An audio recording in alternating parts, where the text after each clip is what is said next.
Yeah. It's Thursday. Yeah. It's still a few hours too early for Critical Role, so that What? must mean it is time for us to play Yeah. D&D instead. We're gonna live the dream. What? Okay, well, the dream is officially dead after hearing that. Yeah, seriously. Well, so much for that. Oh, pack it up, Dream for the everyone. farm upstate. Yep, exactly. Yeah, we had a good run. It was we had a good run, 4 sessions. We did great. You made it through your first dungeon crawl. So, Yeah.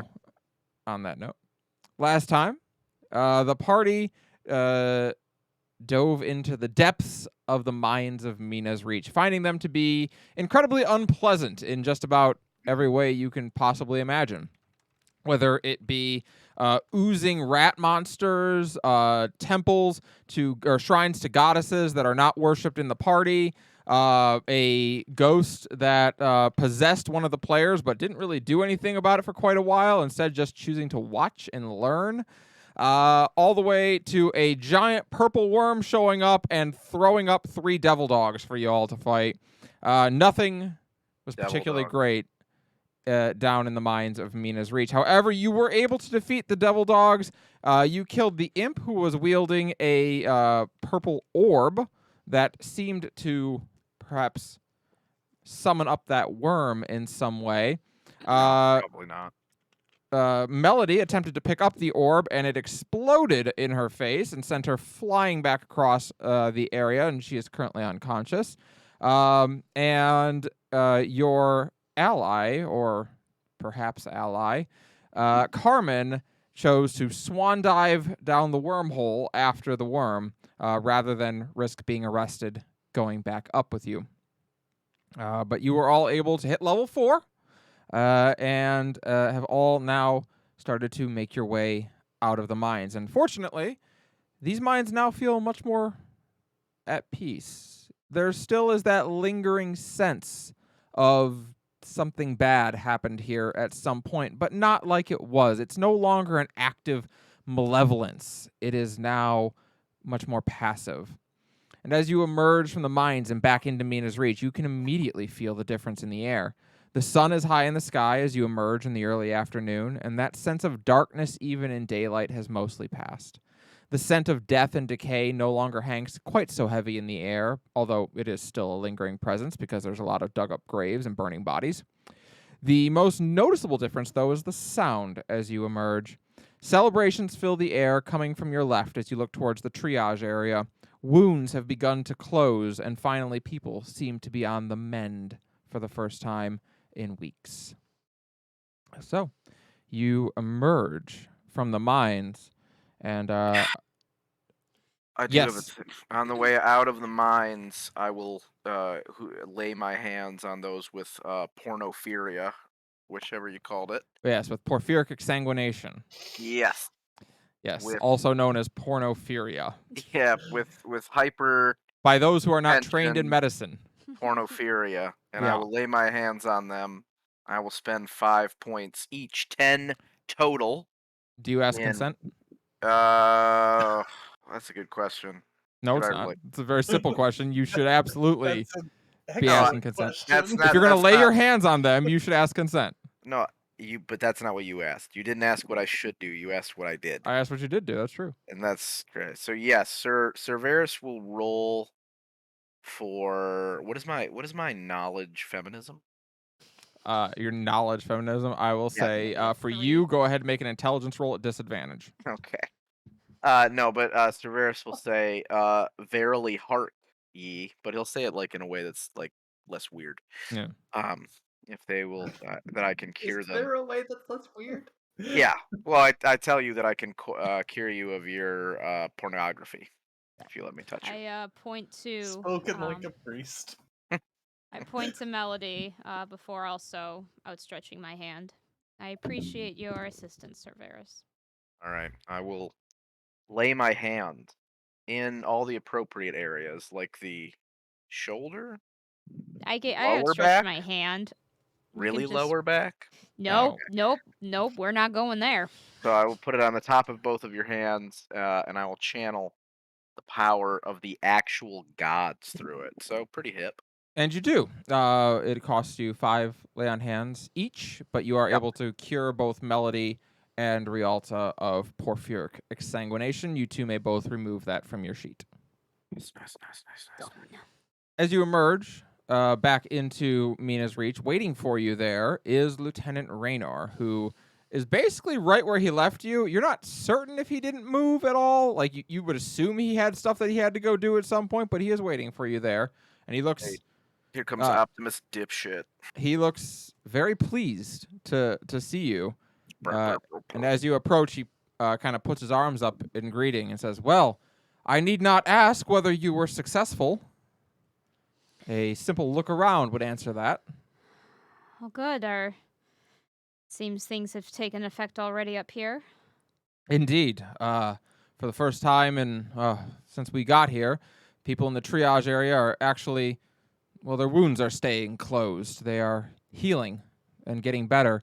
Some have already gotten up and walked again. And even beyond that, he looks around. The demeanor of this place is different, as if a weight has been lifted from it. Well, excuse me. I am glad to hear that. We did discover some unsettling things down there and Yes. did what we could to take care of it. Well, good. Then come with me. We will. I will hear your report, and we will figure out our next steps from there. Very well. He looks over to Melody. Is she all right?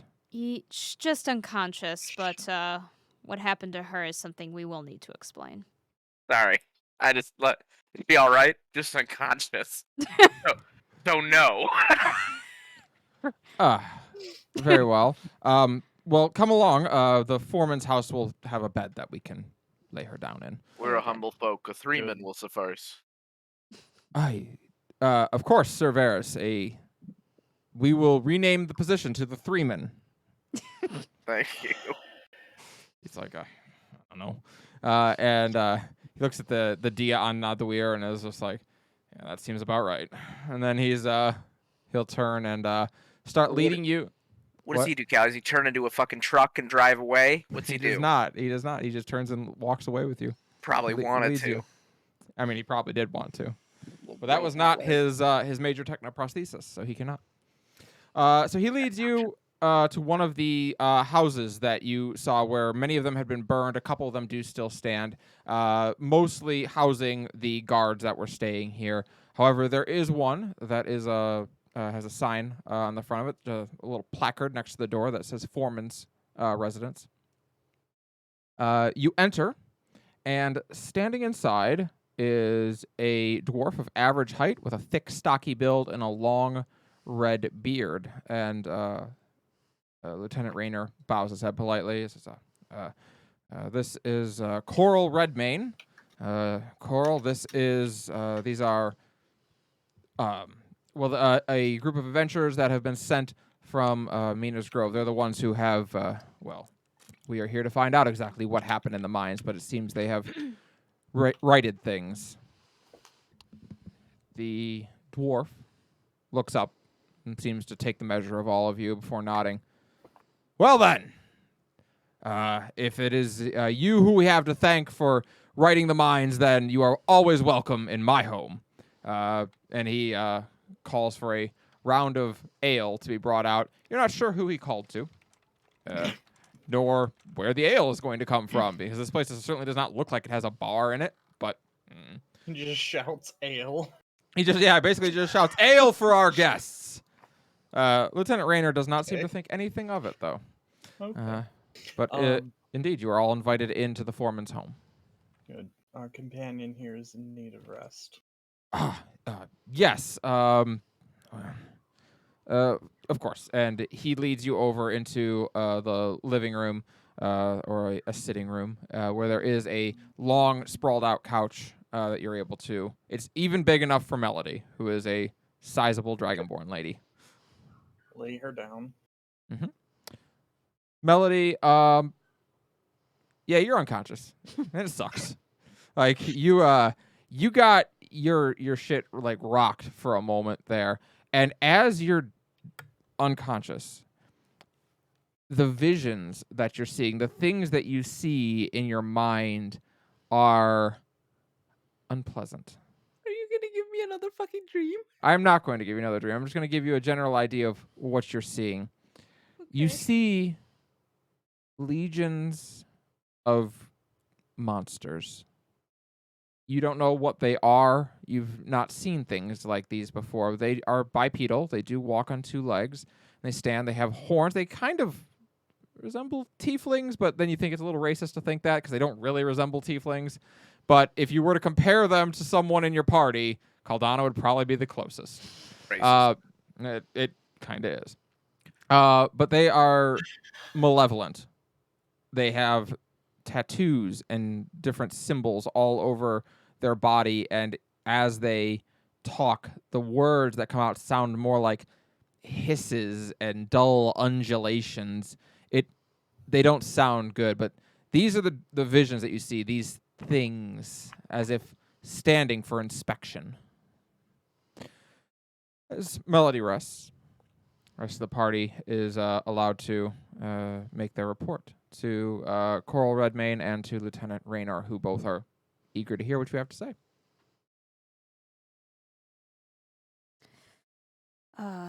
So, as we descended, we came upon the rats first, that I believe are spreading this terrible disease. We did find some things of note that perhaps you all would like back. Oh? Yes. I Hand will over push it, the. Brooks. Yeah, I'll hand over the. What did I get? The payroll list and the box with all of that. And Okay. excavation survey. Yes, and then the chunk of Mina's ore as well. Wow. Okay, so you hand over all that you found down in the mines. You basically lay it out on the table in front of them, and Coral and Lieutenant Raynor exchange kind of a meaningful look at each other. And Coral, you can tell immediately the thing that he is most interested in. He barely bats an eye at the Mina's ore. He barely bats an eye at the payroll list, but he sees those excavation charts and quickly grabs them up and starts looking them over to ensure that they're still complete. And the relief on his face is, there are barely words to describe it. He looks like his life has been saved as he takes a deep breath and looks. Thank you so much for finding these. I had thought them lost. Good job. Indeed. Well, I must find a suitable reward to pay you for these. You have no idea how much you have saved so many. And he looks to Lieutenant Raynor and says, with the lack of funds coming out of the mines right now, our coffers are not what they normally are. Might I impose upon Mina's Reach to ensure a just reward for the return of these charts? And Lieutenant Raynor has a look of, well, that's above my pay grade. But he nods.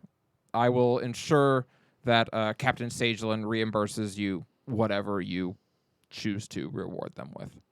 And he nods. And you see him go upstairs and come back down with a lockbox in his hands a moment later, from which he retrieves 500 gold pieces and pays them to you in stacks of 100. All right, everybody get 100 GP. That's convenient. Yeah. What numbers? I mean, what crazy numbers? I mean, numbers One? that are divisible by 5. 100 American How dollars. convenient. And I'll point to the ore in the payroll. Yep. He nods and looks at the ore. Mina's ore. You know, it's the reason that this mine was originally opened. Of course, that was 400 years ago. This ore was found, and that is the reason that they chose to dig here. Completely accidental that it ended up being a very good mine, but in those days, excavation techniques and exploration was not what it is now. But they thought it a good omen that they should find Mina's ore, and so they chose to mine here. To that end, I believe that perhaps the farewell of this ore may well herald the farewell of this mine. Already, the miners have made clear they will not return. They will not go back in there. Too many dead. Too many lost. The feeling, too familiar. We will need to begin preparations to relocate the settlement and to begin anew. And we will, as we always have. It's not the first time a mine has run dry, after all. It'll be a disruption in the hard silver in the region for a while, but, well, with these excavation charts, I have no doubt that within a year or two, we'll be back on our feet. Lieutenant Rayner seems pleased enough. He nods. I believe he means to say that you may keep whatever you found in there.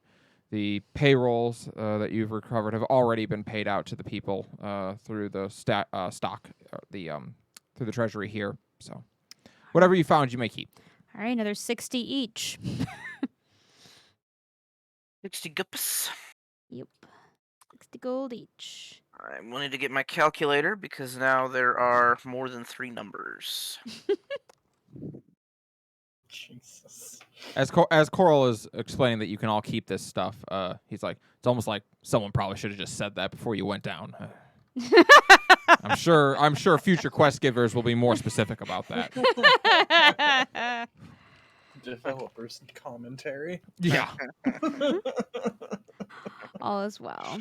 All right, I have the chunk of Mina's ore in our party loot. Everything else I have deleted. So please Excellent. make sure you have allocated your gold funds. And if we want to have a party fund, just let me know. I feel like we probably should. Seems reasonable.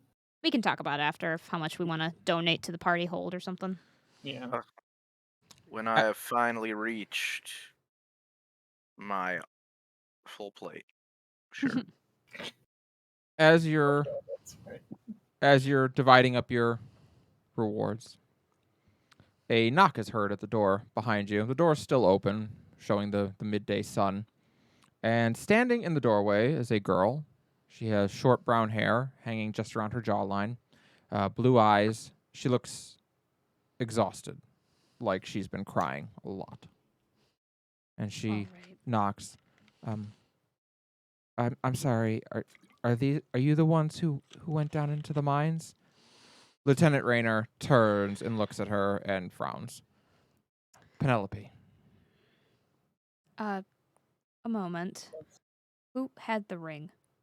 I did. The party. Okay, I was, good. gonna say, I was just Good, double good. checking my notes. That Yeah, was the right person. I didn't write it down, so I'll motion to you. Reach in.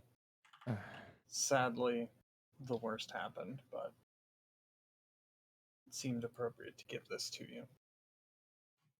She looks at the ring for a long moment, and you can see tears fresh forming in her eyes. Peter. And she nods. I just thought he was on one of the early excavation teams. I thought if anyone knew where to hide, it would be him. I'm sorry. She gives a very grateful nod, though. I'm sure that while it does not help his loss to you, that he helped others that were stuck. I don't have much, but I swear that I will find work and I will pay an adventurer's fee to you all. It's truly not necessary. It was along the way. Think nothing of it. Thank you. Thank you so much. And she looks to the lieutenant. I'm so sorry for the things that I said to you. I was wrong. Lieutenant Rayner frowns, and he walks over and hugs her. We all say things in grief that we do not mean. I took no offense. Penelope, let me walk you home, and we'll make some tea. He gives a look to you all and bows his head politely. Please excuse me. I need to escort the young lady home. We will course. be setting out for Mina's Grove very soon. I need the soldiers that I have here. I need to get them back so that they can rest and recover and get some fresh bodies up here to oversee the reconstruction or the, well, as it is more likely to be, the relocation. But we will be setting out for Mina's Grove very soon. We do have more I think we should tell, I say as I kind of look at the group. Very well. Coral, would you be so kind then as to escort young Penelope? Coral Redmayne, he nods and he downs his tankard of ale. You do not recall him getting it. You do not know where it came from, but he has it, and he downs it, and then Magic ale. I give him a nod. Just camera cut. Yep. Suddenly got it. These steel crafters. and then he walks over and takes his hat off his head and puts it over his chest and bows. Come with me, young miss. And he walks her out. Lieutenant Rayner lets out a deep sigh before looking back to you. Apologies. I had intended to give the news to her myself. I did not realize she would come here. No worries. I'm glad we were able to give her some modicum of closure. Well, a few things. When we delved deeper, there were these demonic dog-like creatures that all had a name that they were, I think, seeking out to. Melody, about this moment, your eyes open and you awaken. Oh. Lieutenant Rayner glances over. Oh! Yes. Hurries That over with you all. is Oh, yeah. One Go of the ahead. demon dogs. Melody has turned into one. She has I- become a demon dog butterfly. Sir Ferris, if you please. Oh, What? sorry, I hit my head on the way out. I know. I was gonna say, when she brings that up, one of those was that part I didn't write down. One of the names was Lieutenant Rayner, right? No. The No, three it's names were Captain Sagelin. Yep, Yep. Captain Sagelin, or Okay. Jock and Sagelin. That's right. I Uh, knew it was one of them. Yep, Jock and Yeah. Sagelin, Garnet Garnet, Ashfist, Ashfist, and Carmen Rayla. Carmen Rayla. Yep. The three names. I couldn't remember Garnet's last name. Yep, Ashfell. Ash. So he hurries over to Melody and offers you a hand up. I kind of check her over for wounds and things. She seems all right. Like I said, the blast just her tattoo, however, looks exhausted. Like the teddy bear, it is like the bear has turned back into a teddy bear, and it is like half asleep. It looks exhausted, like it expended a lot to try and protect her from something. Does it have noticeable like little Z signs coming off it? Yeah, there's little Z's dripping. It's got the snot bubble Nice. too, as Nice. it's sleeping now. Nice. Melody, can you hear us? Are you all right? Mm-hmm. Okay. We're Alright. Did we do it? yes, we're good. We're back at Mina's Reach. Oh. Okay. Mm-hmm. Do the classic concussion, how many fingers, etc. She seems pretty much okay, actually. The whatever this blast was, it did knock her out. However, her tattoo seems to have protected her from the worst effects of it. Okay. Lieutenant, do you know the name Garnet Ashgrave? I know a Garnet Ashfell, or Ash. No. Sorry, is it Fist or Fell? One sec. Ashfell is last Ashfist. name of a different Ashfist. character of mine. So, Yeah, imagine Ashfist. Yeah. Ashfist. Okay. Yeah, Ash- Garnet Ashfist. No, I don't want that one. I want Garnet Ashgrave.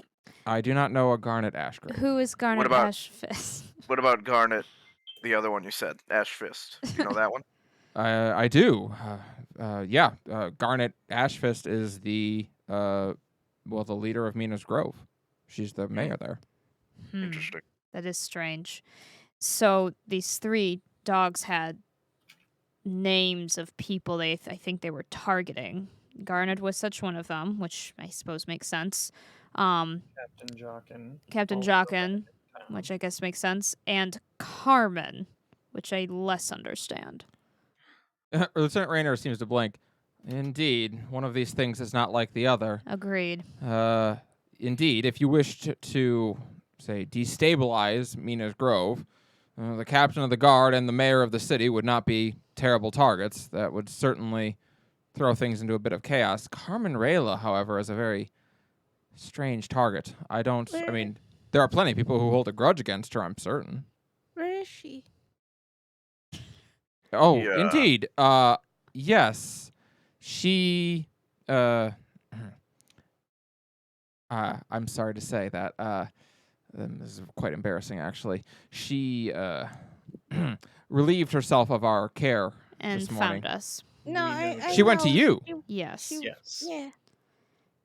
But Why did she She go to jumped. you? To She jump helped down a us. wormhole. To jump down a worm? Well, she did admittedly help us quite a bit before that, W- but we it are, did end with her jumping down a wormhole. so there was a worm. I hold up the I reach over and hold the broken thing. He holds up like his fingers like a I- worm. I just no. shake my head. Same. Like several of me out of the ground, and who knows how far below. Did we know that Um, it's a purple worm? I mean, you saw We a knew it big was- purple worm with Oh. spikes It and was armor. Okay. And a worm. It was large, purple, with spikes and armor. When you say large, I mean, it would eat me in 2 bites. It was enough that it could carry 3 of these dogs in its belly, and we never saw the end of it when it bunched its head out of the earth. When we looked down to the hole that it had burrowed, it went deep, deep, potentially, I'm not sure, tens to hundreds of feet into the ground. At which Oh. point, it was nothing but darkness. Carmen chose to jump into that, which was an interesting choice. I put a hand on Melody's shoulder. It was her choice, Melody. She didn't tell us why, just that she had to find out about this. We didn't hear anything at the bottom. I am confident she survived. Knowing her, it was not exactly a. Whitney scene. There are tears in her eyes.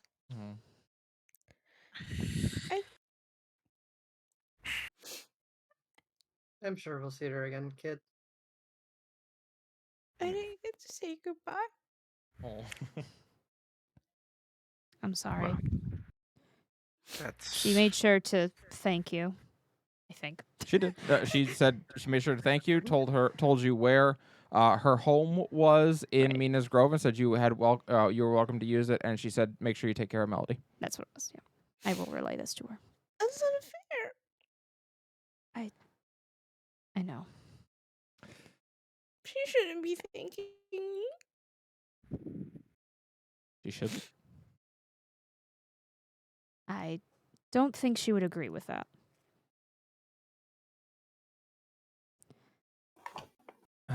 Well, I see. So a large purple worm emerged out of the ground and brought with it 3 demonic dogs. It was controlled by this other demonic creature that had the orb. The flying ones, right? Yes, just one.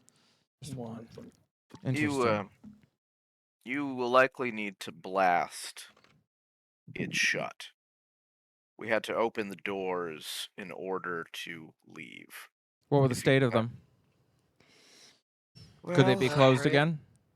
In theory, In theory. something had been pushing against them, and they had been bent enough that entities, these imps, if you will, kaboblins, were able to exit through the top of them. So even if you were to shut them, they would not seal tightly. I see. I would And they didn't bury open the all the way place. either. Then it is indeed, as Coral suggested, we will begin preparations for an implosion of the mine. The next watch that comes in here will have them go through and retrieve anything else that is vital, and then we Wait. will implode it. Wait, but Mhm. if you do that, she wouldn't be able to get out. Ah. Well, I would say she will have ample time over the. It will take weeks before we are able to actually do the implosion. So she will have ample time to escape if indeed she is still down there. And while I can't say for sure, it would stand to reason that the whole point of her jumping like that was to find another exit. Indeed, I have little doubt that she has no intention of coming back out here, where her only path will be right back to a jail cell. Well, you have all done great work. Will you be returning to me with to Mina's Grove with me?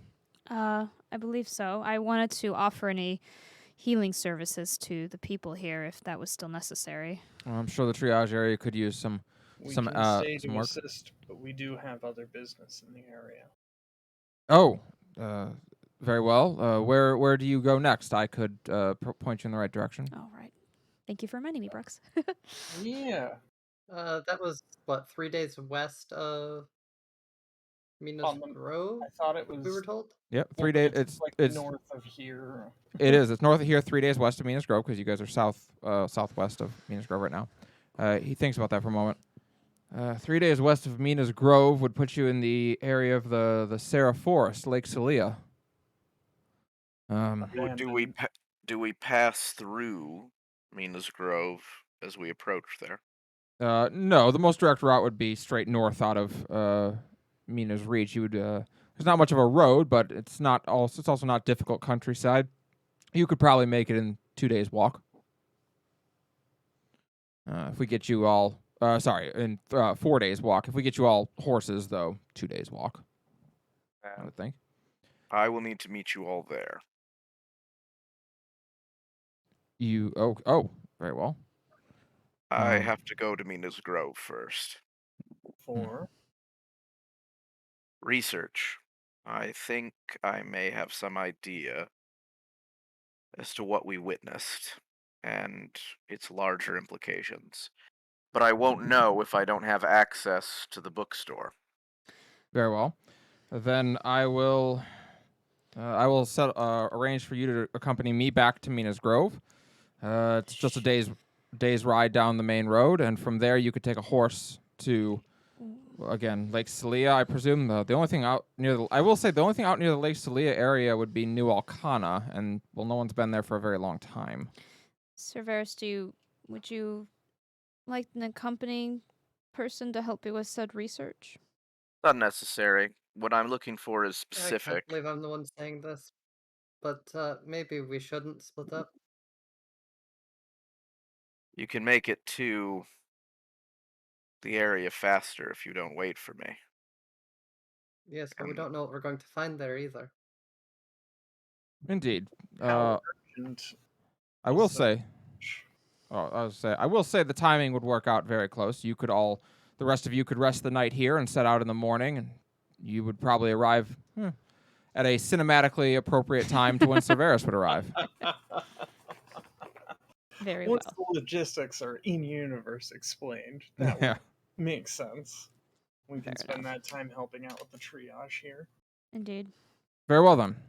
Cerberus, we will depart within the hour. I will accompany you along with 5 of the guards who are currently here. We will return, and from there you will have whatever you need in Minas Grove. The rest of you, your rooms are still as good as they were as ever in the hard place. And yes, any help to the triage area would, of course, be more than welcome. Very well. I will go there myself. Same.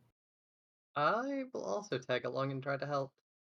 Melody, do you wish to come with, or would you like to go to your room or somewhere else? She is still kind of like staring like on at a particular wall, like patch of the wall. Tears still streaming down her eyes. But she's when you address her, she quickly rubs her eyes and she goes,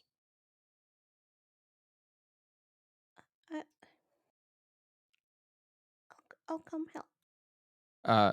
Lieutenant Rayner, seeing Melody still down, approaches and says, I can't believe I'm about to say this out loud. You do not need to worry about Carmen Rayla. Do you know what they call her in this area? No. Dark Ivy.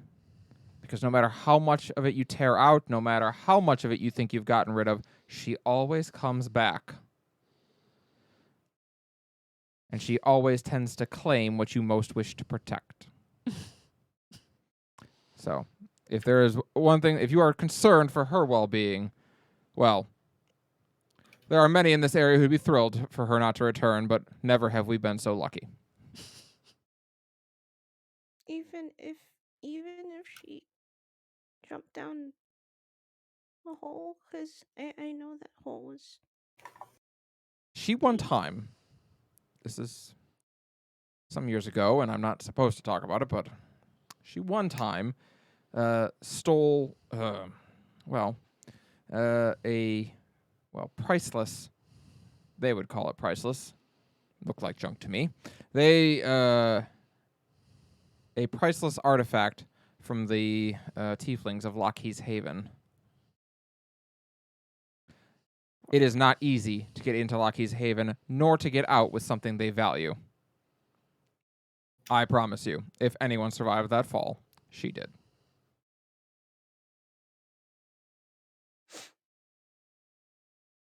Okay. And she's still sitting down, right? Mm-hmm. Come over, extend hand. Come. Some busy work will help you focus and move on. Ratzel nods. Some people need rest, and some people need something to take their minds off when grief occurs. Whichever you prefer, we will grant it to you. So real quick, Cerberus, indeed, within the hour, your caravan sets off for Mina's Grove. We spoke offline about what you would be able to learn while you were doing that, and so we will go to the rest of the party for right now. Pulling the curtain back a little bit, originally Rob didn't think he was going to be here until much later. We thought he was going to be late joining, so that's what he was going to go do while we were playing. So yes. The rest of you make your way over to the triage area. Indeed, the mood is much lighter today. People are starting to get better. The weight of hopelessness is no longer pressing down upon this place. Still, the many nurses and attendants are running around quickly and trying to bandage people up and patch people. But for the first time, these bandages are actually working, and the overall vibe of the place is just, well, much nicer. But your help is most welcome. I turn to the chalice. Anyone who is going to be doing healing, go ahead and make a medicine check for me. If you have any healing spells, you may make it at advantage. All right, healing spells at advantage, baby. Yeah. Is there any way I can help but, not do healing? I would say I will allow you to add a +4 to anyone that you help. You have seen your share of wounds, although you're not certain where you saw them. But you've seen your share of wounds. You know when a wound is bad and when it needs attention. Well, that sucks. I rolled 2 2s. Okay. 13. Come on. What the hell? Total is 23, because I rolled a 19 and a nat 20, and I have disadvantage on things. That's good. That's a 6 total, but So it's a 10 for you because Caldana gives you a +4. okay. I like how Kara is the antithesis to Callie's rolls. I know. It's great. It's the best. Fucking Wampa. So, Tillyhart asks, can Inspo help? Inspo can always help. Indeed, as you all set about working to heal people, your help is greatly appreciated. And indeed, as you make your way around this area, some were bleeding out from paper cuts, effectively. They are incredibly... They don't really even need to be healed. They've already gotten up and just started walking around again. They're doing good. Those who took actual grievous wounds, however, do need healing. And you are able to heal, I would say, most of them up. You know what, Rialta, you just were gifted an inspo to re-roll, so you may roll one more time. That is kind. There we go. That is a 21 plus 4. Indeed.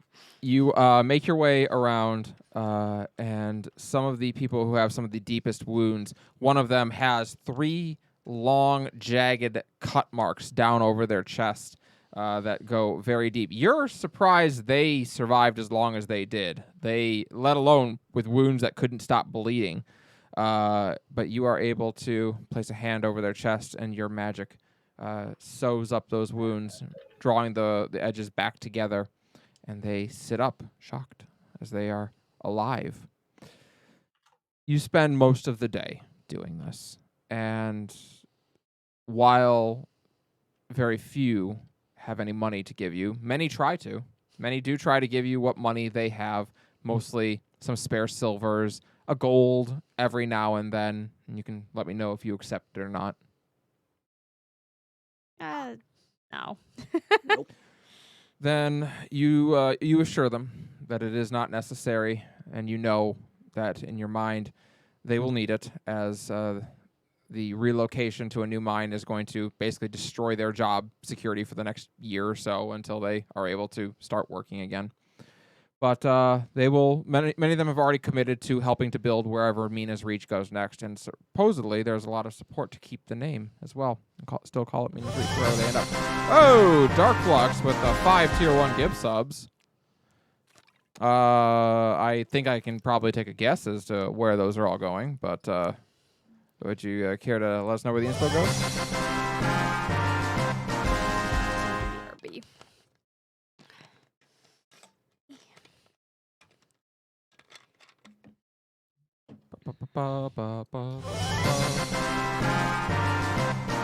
There's 3.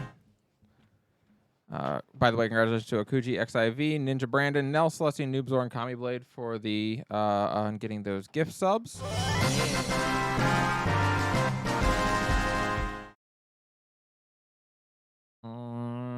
Darflux? Okay. Oh, there we go. Rialta needs a resupply of inspo. I mean, that is true. So 5 inspo to Rialta. Great. Well, she just stepped away to use the restroom, but we'll give those inspo to her as soon as she returns.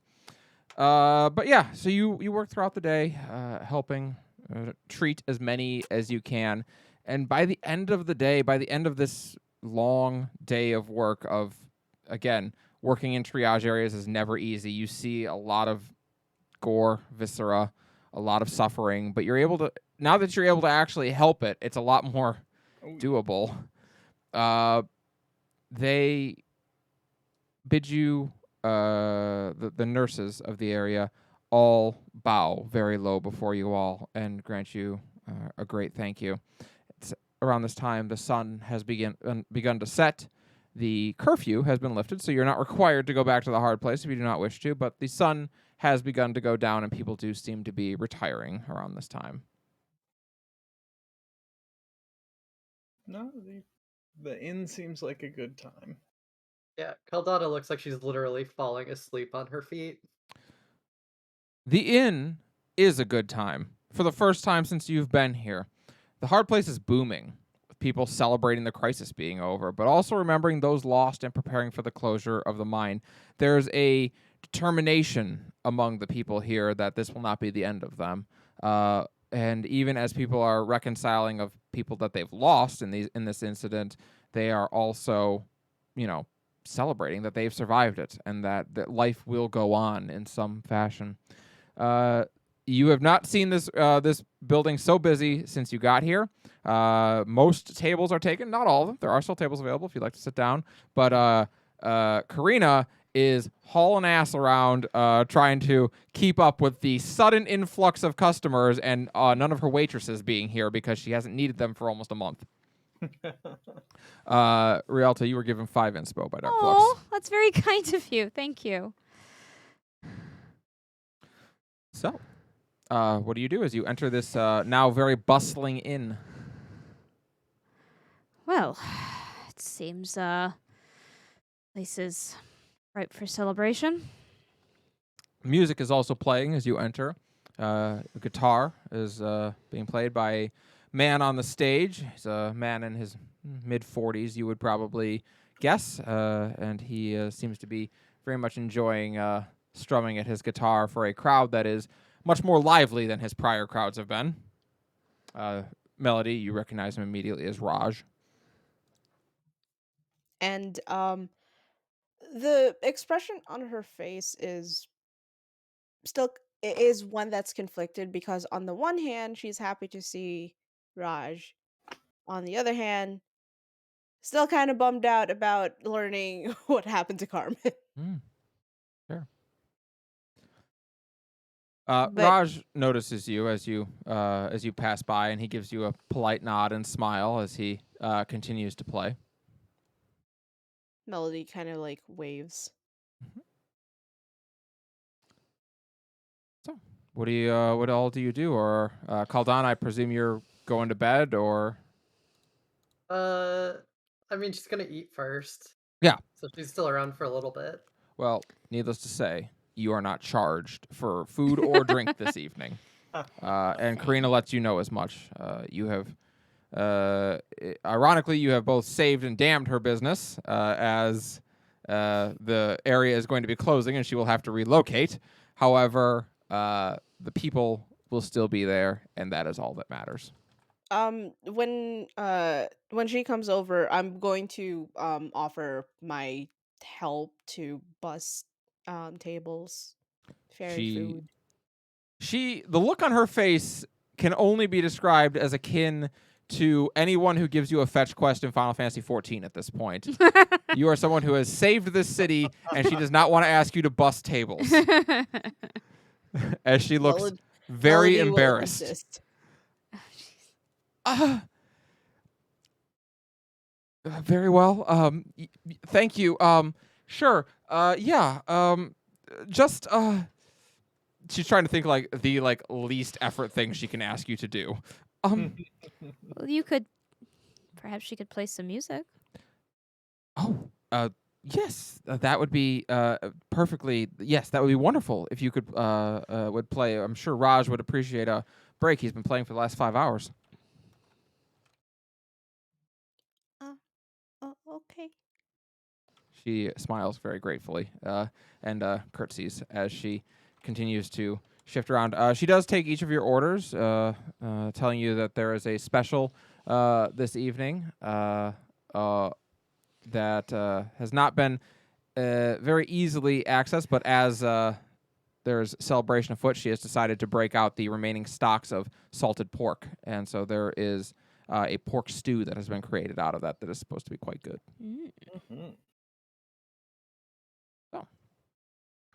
You were all brought drinks. You were all brought food. Nothing is charged to you. You were told quite clearly that your coin is no good there that night. Very well. Well, to success. Right. Good enough. Clink. Clink. Toast. As you hold your glasses up and say to success, you notice apparently people were watching you. Uh-oh. People know who you are. Oh, no. And as you raise your glass, so too do they all. Okay. And everyone raises their glass. And they all let out a cheer of, to success! And they drink as well. Oh, The sure. night goes on. Many people ask to buy you a drink, which you politely accept, but are like, they're free if I get it myself. But it's sure. But people continue politely offering to buy you drinks. They want to hear your story, what happened in there. What do we do? What do you think? Is this going to keep happening? Or so many questions throughout the night. But eventually, the night does draw to a close. People start to leave, go find their beds, relax. And for long, it's just you all there. Well, I haven't had so many people stare at me than one of the times I raised my hand in class and gave an unusual answer to a question.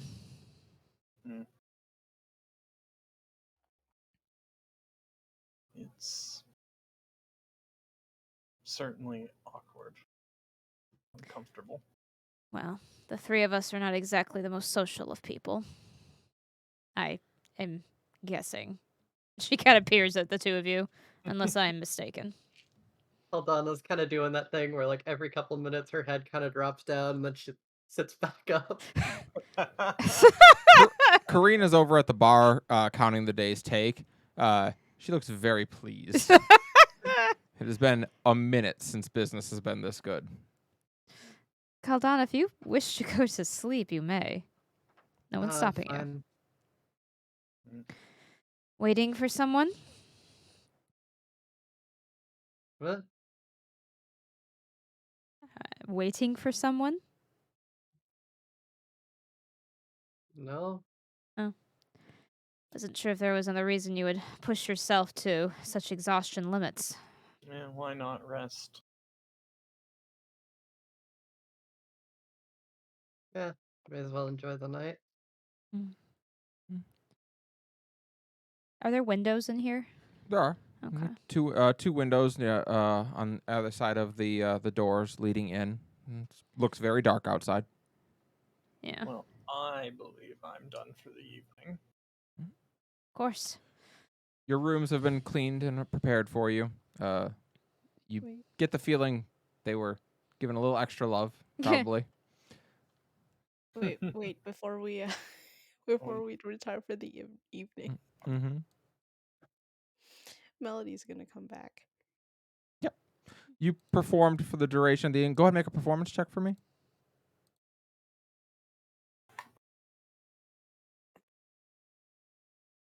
Hello there. You can add 3 to whatever you roll. That is a 26 then with that 3. Benisto Mall. Oh my god. You Benisto Mall. Is that the to song say- you do? to say you have a friendly crowd on your hands is the least of it. And indeed, you have no trouble piquing their interests They and cheer for you tuning up. maintaining. Yeah, exactly. They're already cheering by the time you're like practicing strumming. You're like, I haven't started yet. And they're like, this is the best song I've ever heard. But indeed, you collect throughout the evening 35 gold pieces. Jesus Christ. Yeah, you do pretty All well right. for yourself this evening. Well, Good crowd. let me do this This week. while you do that then. Hold on. People are very irresponsible with their money. Most of them don't have a job. True. I'm gonna Holy Melody's shit, yeah. gonna retry Milk a these song that suckers she for all fucked they're up worth. earlier. What's that? Melody's gonna retry a song she fucked up earlier in this Mm. session. All Yeah, right. milk them. Milk them. They're a bunch of schmucks. Let me sing you a song, a group who got along as we journeyed the lands and threw down some our hands. Give it up for Varys, give it up for Rux, give it up for Caldon and Rialta too. You're all free to gawk, cause you're about to lose. You're out of chances and boy, got you some news. We'll rock your socks off, you villains, get ready to fall. And she's gonna go into a mad fucking guitar solo. Well, a lute. A lute solo. Yeah. It sounds like an orchestra.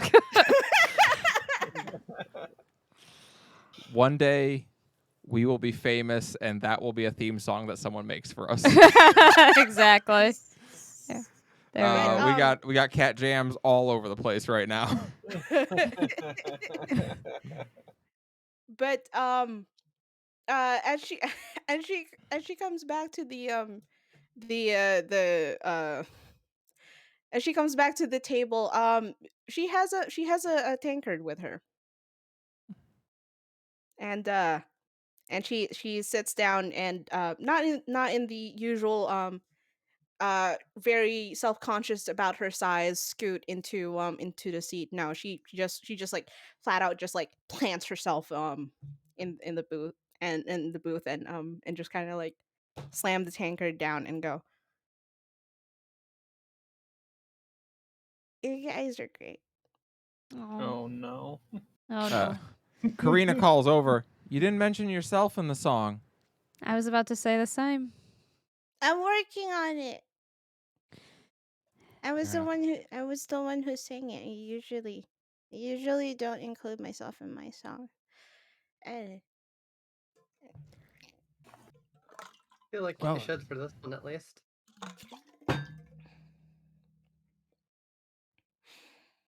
all right. Wait, Melody no, play a game. Melody returns to the table a little drinky. Did you say we're gonna play a game? Mm-hmm. Oh, very well. I looked at Caldana, nodding her head. What sort of game? It's called and hold on. If you say what the fuck is up with that, Poor Varys isn't even here. He's the main one I want to ask. I heard about it from some traveling peoples hmm from somewhere. I don't even remember really. But is um we're gonna play it. Okay. What's it called and how do we play? It's called What Is That? Where'd that beep come from? I see. And how do you play that?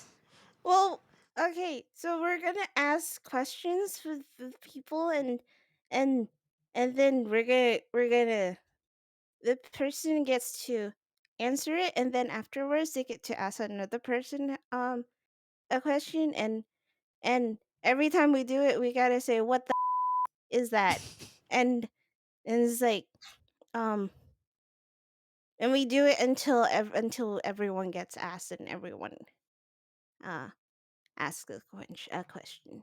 I, Question. I see. I see. Well, it is much too bad that Sir Varys is not here. I would certainly have an excuse to finally ask him the things I'm thinking about. What? Where the is he?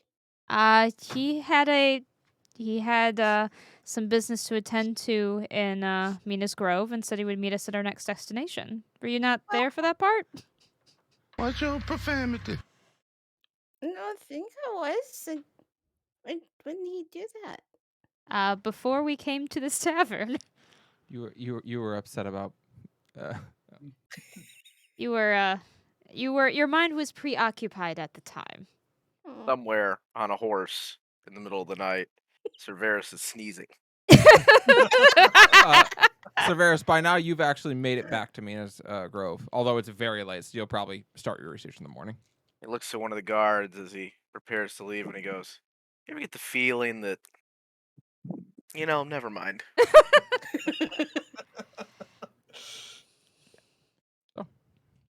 Well, how about you lead us off into this game, Melody? Okay. And she takes like another like large chug and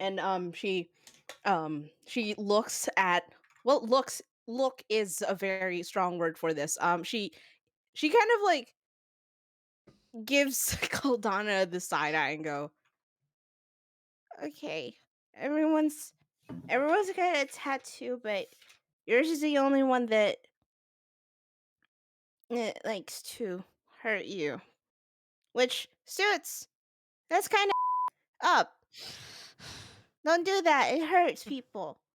What is up with that? I have to ask, how does the tattoo seem to react to being chastised by a child that's slightly taller than Caldana without the horns? A drunk child.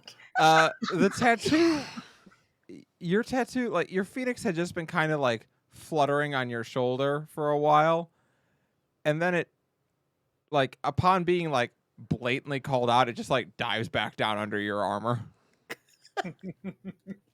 Howard. I don't know. Anytime I try to remember, I guess, the life I had before I died, I guess I'm not supposed to do that. Wait, you died?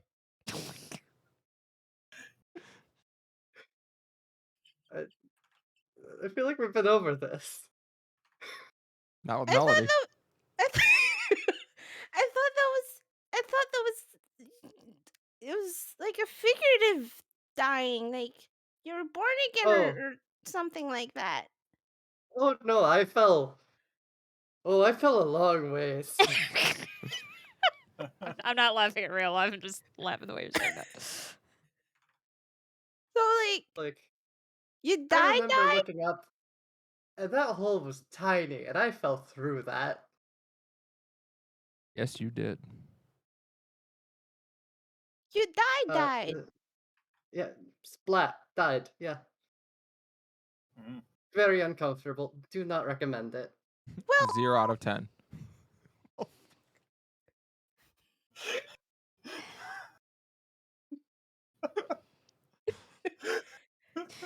Remember everything you planned today? Yeah, I know. It's not happening. Great. Just I warning love you. it. I love it. All right, Caldana, your turn. Caldana, who would you like to ask next? I suppose okay, can we ask, like, we can't ask the person that asked us the question, right? Correct. You gotta go. You gotta go around the room. Otherwise, someone gets left out, and it doesn't feel good. Gotta include everybody. Mm-hmm. And Gervais comes back. We're gonna play the out of this. Honestly, sure. Very well. 'Cause I have so many Caldana, questions. yeah. I Oh, think we all do for him. I'm already taking notes on everybody.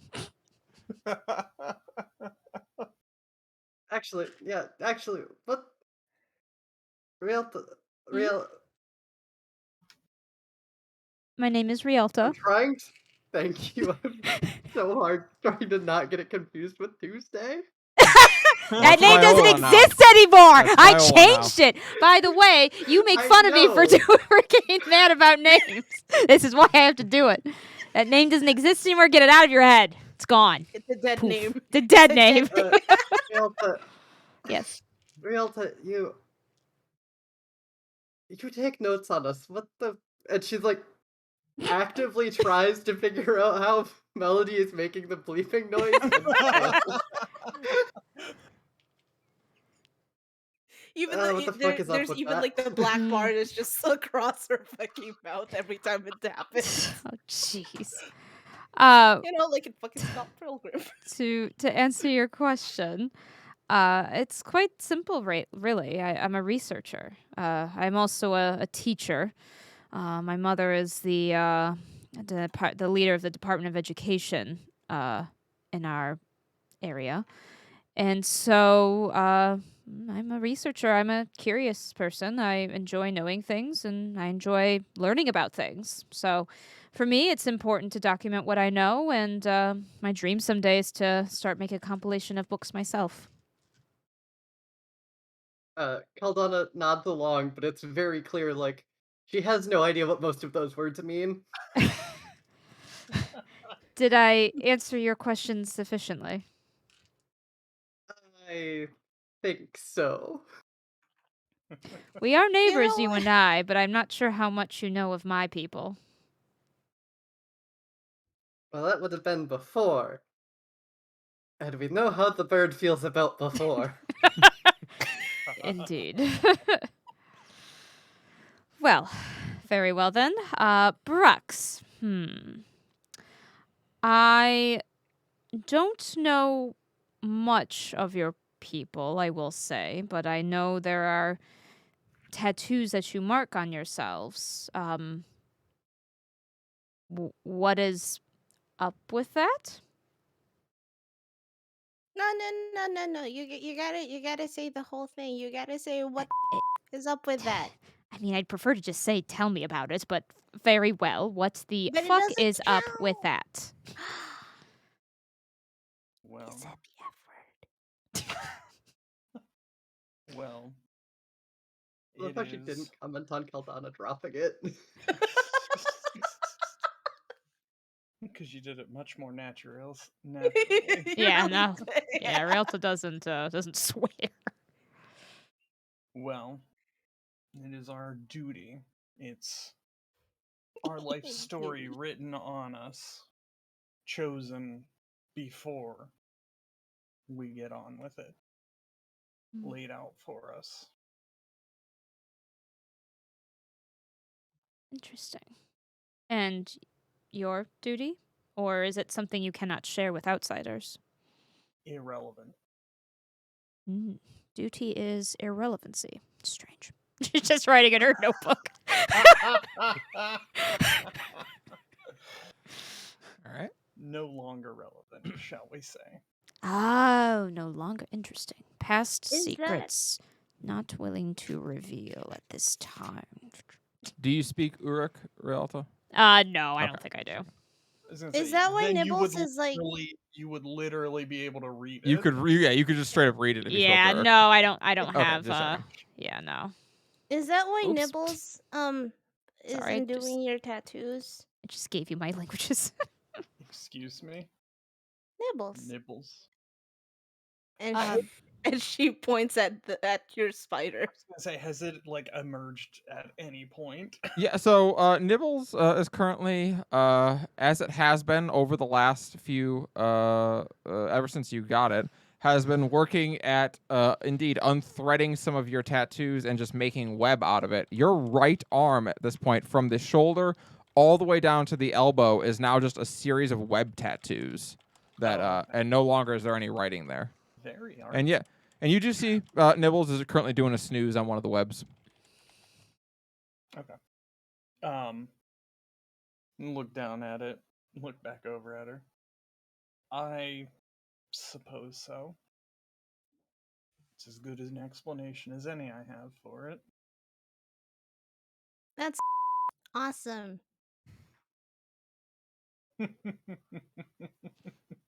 You get tattoos and you get it redesigned. That's cool. I can't get tattoos because And she kind of like holds up her scales. kind of hard to. Yeah. It's Also, true. it's Um, scary. The bear looks up at you like, "What the hell am I?" You know what Fluffles I is like, mean. "What the hell?" You know what I mean, Do I mean- Fluffles? Am I a joke to you? Am I a joke to you? You're a gift. I Fluffles never seems get rid of you. Fluffles seems satisfied with that answer and goes back to sleep. Brooks, your question to Melody. Yeah, I was gonna say, as a player, remind me, what was the condition for your being able to go home? She has to find signs that only performers can find. And she has no fucking clue what those are supposed to Okay. be, but they're Okay, supposed yeah, to yeah. like point her home. Okay. Your people sent you out, Melody, a child, with instructions you couldn't return until you fulfilled certain conditions that you don't know how to. Correct? They didn't really send me out. I got lost. I wasn't supposed to. I wasn't supposed to come out, but my parents and I thought that, or at least my parents thought that I was gonna be safe as long as I was with them, because they're performers and they knew the way home. But it's taken me. And you've since become separated from them? Mm-hmm. What the fuck is up with that? I don't quite understand what you mean. Well, you interrupted me originally, so I had to work with it.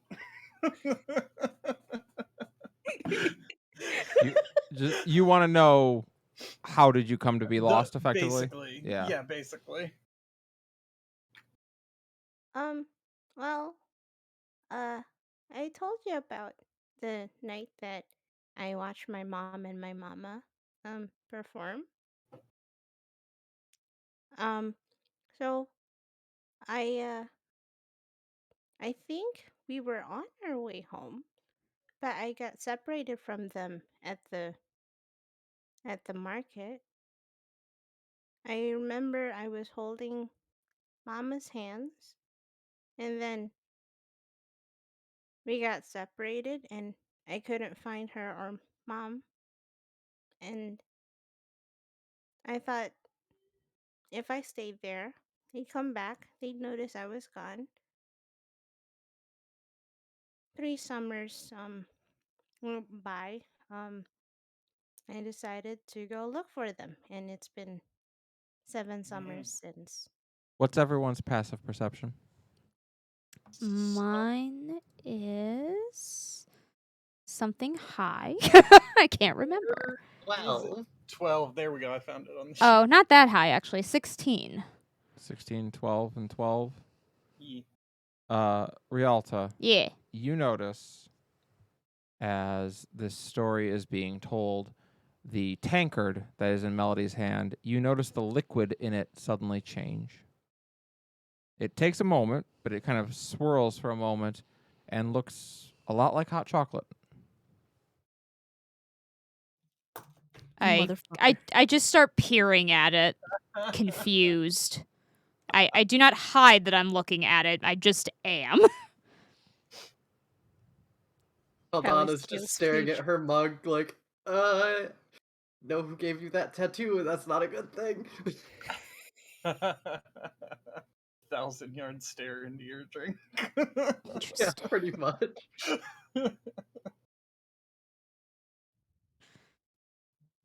Well, I didn't realize you could change liquid.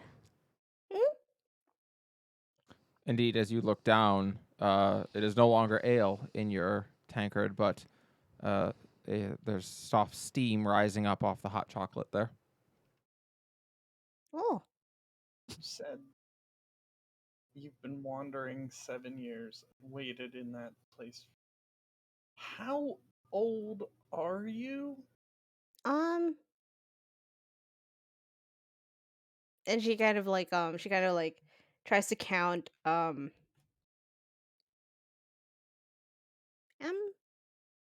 18. Turning 18. Just turned 18. Brux, you would know this. Dragonborn reach physical maturity very early, very quickly, like 12, 13 years old. However, they don't reach mental maturity until like some close to 20 or 30. Okay. Fair enough. I mean, Thank you. of course, it's a varying scale, but Typical range. yeah. I got you. Everybody's got a late bloomer in their family. Okay. I am also a human who understands how that sort of language works. Right. You know, you grow into things. She's still not allowed to say fuck. Yeah, that's Right. fair. She magically censors herself. So that's Yeah. Actually, the bear does. Every Same. time she Nice. tries that, it puts a paw over her mouth, Jesus. it's healthy. and that's how you get the. Yeah, that's the noise the bear makes, apparently. I'm just picturing that bear just like sitting there like the Cars chibi sit thing, and just every time she swears, it just opens its mouth up wide and then Yeah. comes out. Opens its mouth up and like a fucking little like bubble just pops up and Yeah. covers its face. Yeah. And you're like, when did you become 2D? What the fuck? I don't. Oh, sorry. What the? So, you all play a round of what the fuck is up with that? Whoa, that is not the name of the game. Could you, Melody? Could you please tell us the name of the game correctly, please? Yeah, it's what the is up with that. Thank you. And indeed, the night continues onwards, and eventually you do all return to your rooms.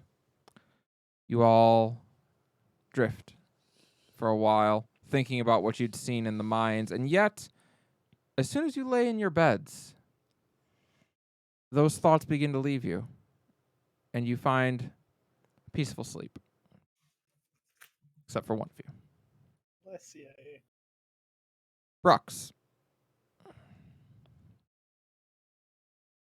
As you open your eyes, you find yourself looking up at the beautiful night sky. You've seen many a beautiful starry sky in the vast dunes of the Viper's Eye Desert, but never anything like this. You can see your breath in front of your face as you sit up, and you notice then that you are much smaller than you once were. Your body appears to be that of a dwarf's, and as you look around, you can see vast mountain peaks in the darkness, dimly reflecting the light of the borealis above. You have raven black hair that hangs down your back, and as you stand, you glance up to the stars again. Ever since you were young, you've had no trouble reading the stars. You've been told that elders spend their entire lives from mere traces of a vision in the stars, but for you, you've never had any difficulty at all. You gaze upon these beautiful stars above. As you do, you can see pictures in the stars, clear as day. It's as if they move and shift, telling you stories. You see things that happened in the past. A woman standing opposite one identical to her as they clash. You see a city from which countless undead march before it burns in flame. You also see the future. You see a woman take hold of a necklace only to clutch her head and collapse to the ground. You see a man bow before a people not of this world, and his spark ignites. You see your own death, a tiefling crushing your skull with a pickaxe. You see your own death, drowning in the Undal River. You see your own death, slain by a dread demon near Stone's Throw. On and on the visions go. Each time you make a decision, the methodology changes, but inevitably it leads to your fall. And as you look around, it is not only your death that you can see, but everyone's. Millions of possibilities for millions of people. The threads of fate connected through the stars in myriad ways and combinations. You can feel the overwhelming amount of information weighing upon your sanity, as if a dam about to give way under the rising waters. And as you finally tear your eyes away from the sky, you can see now that those threads of fate run everywhere. Around every individual, 1,000 different paths run along those silken spindles. And out of you, millions. You can follow them, tracing along one thread until its conclusion, and see how it plays into the decisions of another. For a time, you content yourself in tracing along these threads of fate until you begin to notice a similarity. With each moment and decision, the paths diverge and grow wider, free will and choice making for a bigger and bigger range of possibilities. But always, there is an apex, a point where the range of possibilities stops growing wider and instead begins to shrink.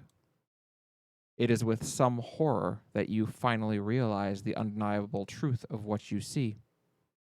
All possibilities eventually reconvene on a single point. The end of all things. A single point where never again do possibilities branch and emerge. In your mind, you debate the point of it all. If the path has a predetermined destination, if the goal is set in stone, what value is there in the road to get there? A loneliness, unlike anything you've ever imagined or experienced, sets upon you. The true weight of what you saw, now it is apparent to you. You will never unsee it. And while the rest of the world walks around in blind ignorance, believing that they have will and choice and their future hasn't been decided for them, or worse, that it has and they're okay with it, you know you are utterly alone. You glance back towards your village. You are beloved there, heralded as the goddess herself reincarnated.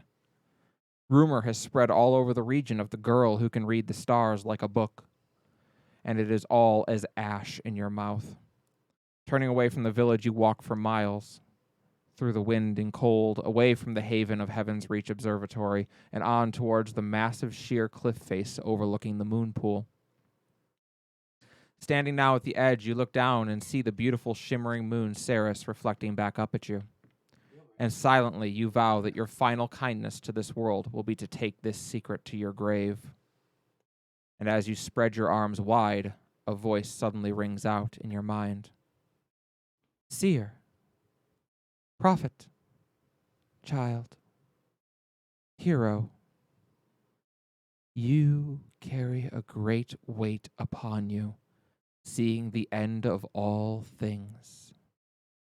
But know you this, nothing lasts forever. Even the end.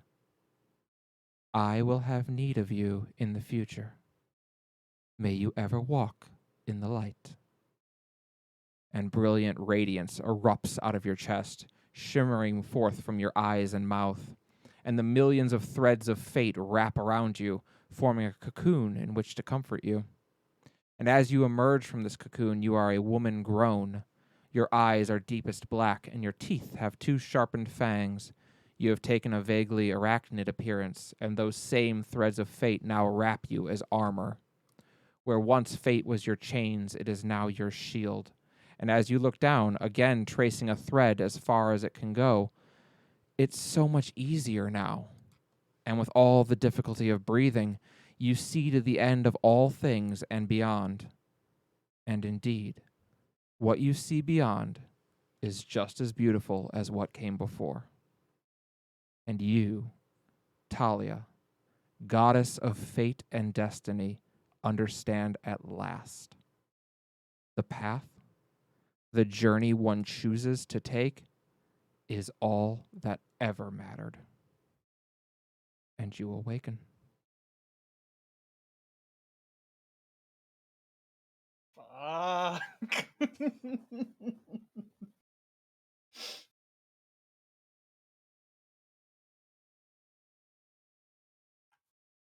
Okay. I see you. Oh boy. Got you covered. Morning has come to Mina's Reach. Beautiful morning. Sunlight, birds sing for the first time in you don't know how long. It is peaceful. And as you go downstairs, your friends are all already awake. Everyone is enjoying breakfast. Everyone else, you notice that Brux comes down a little later than they usually do. Usually they're maybe the first down. Today, Brux slept in a little bit. Breakfast is provided once again. Again, it's not great, but, It's fine. it's breakfast. There's a dragonborn with their face down on the table, groaning. Melody, did you drink the hot chocolate? Mm. She took a sip of it. Just a sip? Mm-hmm. You have a slight hangover. Like there was a lot that was drunk, and she was like, "I just like the warm feeling of the hot chocolate." Mm-hmm. And by the time she she realized, oh shit, it was cold.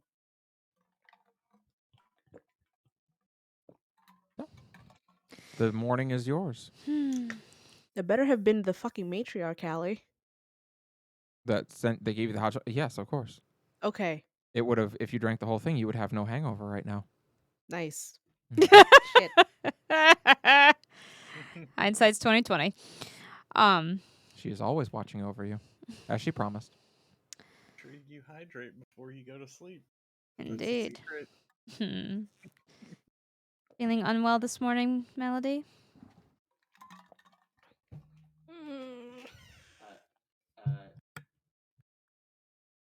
I think she had a visitor. Okay. Yeah. Everyone sleep all right? Oh, it's my turn to do that 1,000-yard stare into the Brooks, are you well? You seem shaken. Oh. Just had a dream. Why do people drink this stuff? I'm sorry? Why do people drink this stuff? Well, I watched how my brother drank it, and I said, not like that. Someone handed me a cup, and I was like, "Oh, tasty." It made my throat burn. We'll make sure that she gets a order of water. Yeah. She has brought a pitcher of water, and some bread as well for a woozy stomach. Mhm. Mm, Don't I thought this forget the was bacon. supposed You to want be carbs and sweet. protein. That's very true. Party carbs is my choice for dwarves. I forget that the constitution of others who are not dwarves are not as heavy. It's Not that not I. sweet. Why do people drink this if it's not sweet? Well, it feels nice in the moment, so I understand. And But it made my throat burn. How is that feeling nice?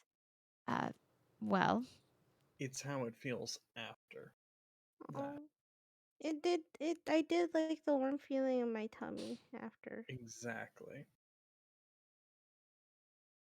so.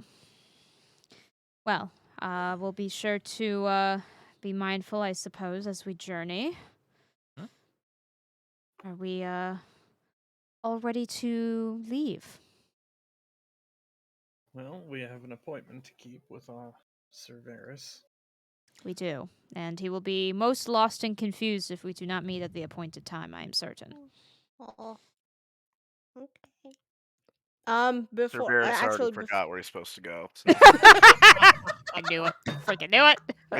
he's on a new quest. This is why Raelta offered to join him. Yep. So, is Raj at the hard place or he doesn't seem to be there this morning. He either took off early in the morning or is still asleep. okay. If he's still asleep, she's gonna ask God, what's her name? Karina. Karina. There we go. Thank you. She's gonna ask Karina to um leave Raj a message. Sure. She Um will absolutely take a message. and she's gonna let him know that she's sorry if she did anything last night that was unladylike. She admittedly doesn't remember much of last night. Karina will glance at you. She's like, I was here. I saw you most of the night. You didn't seem to do anything to. You cursed a lot at the table, but outside of that, you were fine. I did. Oh, gosh, I'm sorry. It's a tavern, honey. It's Expected. pretty usual. No, but it's. I mean, It's I odd. know the words, but I've never tried to say it before. Well, to be fair, you really Well- didn't get the word out. Your tattoos seem to have an issue with that, which is not a phrase I ever expected to say. Strange things are afoot indeed. And she's going to Yes. pat the it's a spot tattoo, where sir. Fluffles is, and she goes, Good, Fluffles. Thank you. Fluffles gives you a nod. Thumbs up. He doesn't. He's got like teddy bear hands, so he doesn't have Yeah, he a thumb, doesn't but have he thumbs. I was he gonna holds say up his the same arm and nods. Thank God he doesn't have thumbs. I was gonna be real upset if you let that thumbs up comment go by. Nope, Kelly. I got you. Fucking if Good we don't Lord. if we don't stay consistent to the lore in this game, I'm gonna be honest with you. Yeah. I'm gonna fucking lose it. Yeah. Okay. I'm just, So just I'm just waiting for the day Fluffles does the like punch in the palm and nod. Oh yeah. the two little bear stubs smacking together, nodding. So that morning, you all depart Mina's Reach. You are all provided a horse to travel on. You are requested to please return it to Mina's Grove when you are finished with it, but you are all granted a horse to ride for the trip. "Is it amazing?" Yes. I mean, it's a mining pony. It's fine. I got it. I hear It'll get you from A to B. Thank you for getting it. I didn't get it. Anyway, Okay. you begin your journey Tell you north. later, Callie. Okay. You begin your journey north out of Mina's Reach, and indeed, there's not much in the way of a road out of here. You get the sense that maybe at one time there was a road that you might be following, but it's long overgrown, and there's not really much to follow. But the pathway is not particularly difficult to follow. It's mostly flat terrain. There's some hills, but for the most part, it's not hard. It is 2 days trip. If anyone has anything roleplay related they'd like to do on the way, that's fine. Otherwise, we're just going to go to there. Rialta's just taking notes. You're not sure what, but But she she's taking seems notes? she's just taking notes. Traveris will play solitaire, except he's on a horse, so. Yeah. it's Damn, not I left the very- cards fell again. It's Stop the horse. Hold on, stop. He gets off, picks the cards up. Fucking impossible to do this. Pisses me. I should have bought this deck of cards. Terrible Alright. choice. Move you all to Alcana. Okay. All right. Like Scooby-Doo spooky. Yeah. Nestled on a peninsula jutting out into the center of Lake Celia is the village of New Alcana. Originally settled hundreds of years before the reign of Scala, it has now fallen into disuse and many stories surround it. Many call it a cursed place, where blood magic and demonic rituals have forever tainted the land. The lands surrounding it are described in horrific terms, the ground a blackened sludge that many a man and beast alike have met their end in, the vines from the trees all too eager to wrap around the necks of passers-by, the water so putrid and rotten that only the marrow could possibly live there. And yet that is not your experience. The ground seems to be mostly dirt and grass, and while the trees of the forest are heavily overgrown, you do not sense the vines mean you any harm. Occasionally, as you walk the long, overgrown path towards the village, you catch a glimpse through the trees of the lake, shimmering blue, reflecting the late afternoon sun. Before you sits the village itself, mostly made from wood and stone. Many of the buildings have crumbled, and much of the village itself seems reclaimed by nature. Trees have sprouted up in what were once roadways. What must surely have been a market at some point now sits a tangled mess of thorns and ivy. A couple buildings do still stand, but even these look like they could be knocked down by a stiff wind at this point. The only exception to that is a building that sits at the northeast end of the village. Unlike the others that have been grown over for the last 5 centuries, this building looks like it was recently constructed. Not quite, actually. The construction techniques and architecture look ancient, certainly not up to modern standards, but the building itself doesn't appear to have aged a day in centuries. And as you arrive, Cerberus is actually the first one to get there. The party, you will arrive probably about 3 hours after Cerberus has arrived, and you find him at the edge of the village awaiting you. Callie, I have one important question. Okay. In these legends, are there also rodents of unusual size? Yes, there are rodents of unusual size. I also have a question. The fuck would anyone come here for any reason? Well, typically speaking, people don't. Why would That's we? why everything's why would overgrown. No one's been we- here for hundreds of years. This is a horrible idea. Why'd we come?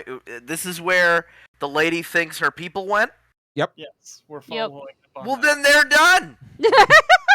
Now, to be fair, these are all the stories you've heard, but like I say, your experience getting there is nothing like that. It's just an And ancient that's city called a overgrown. lie, Callie. Okay, I've based many a relationship on them. That's not a good way to establish anything. Okay? I see. That's not. I'm glad Oh, you're the learning that. vines didn't choke me now. They will after you've got an apartment together. That's how that works. Okay? I see. I don't trust it. I see. Well, that's why you are still on the edge of the village when the rest of the party arrives. Yeah, that's smart. Good work, Ferris. Fucking spooky in there. So, what do you do? So we all together again? Yes, you have all reunited at the edge of the village. Cerberus, I'm glad to see you are just as when we left you. Cerberus has no hands. He has replaced them with golden spatulas like SpongeBob.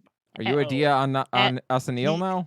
He No. changed sub races. As I said, just as you are. I've changed. I've grown. Re-roll my birth, please. Was your was your search fruitful? Cerberus is wearing an eye patch, although he doesn't need one. He's Just- using it to contain his power. Okay. No, he's not doing that. But Cerberus is there.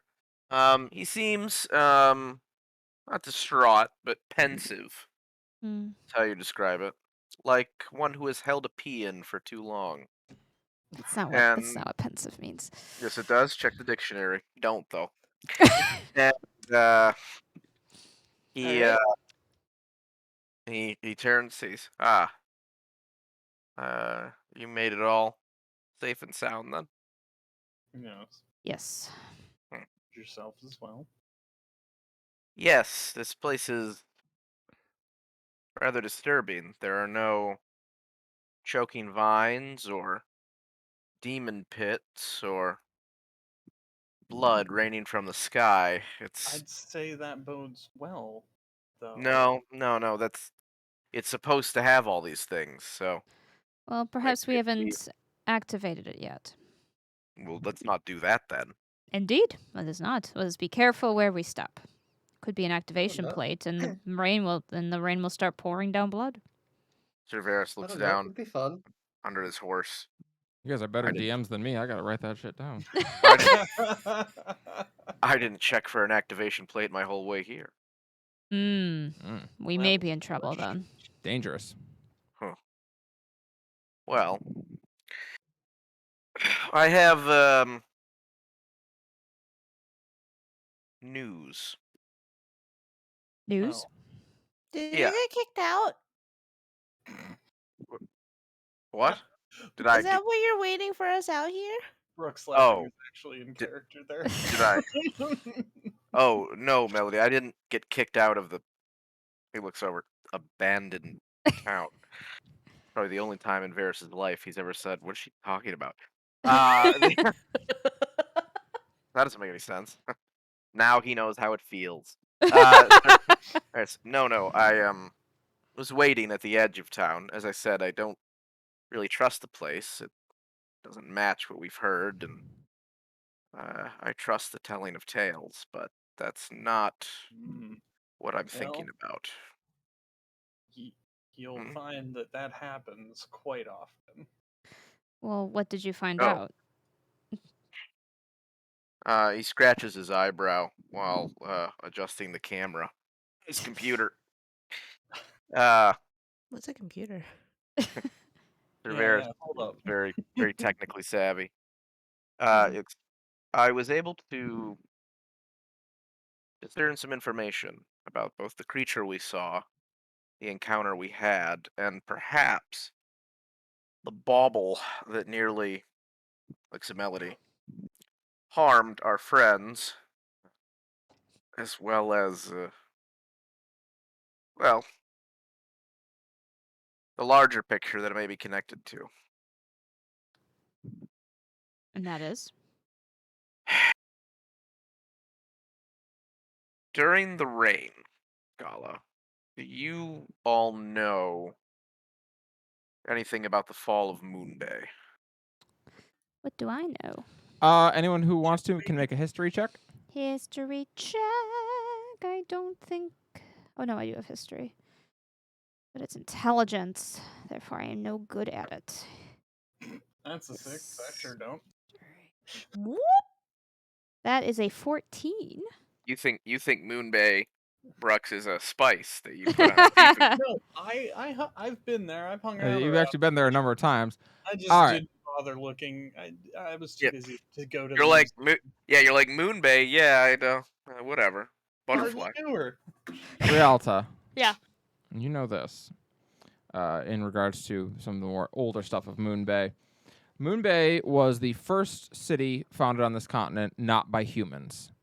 And that is relevant because it is generally considered widespread knowledge that the other races came to Terrasen during the reign of Scala.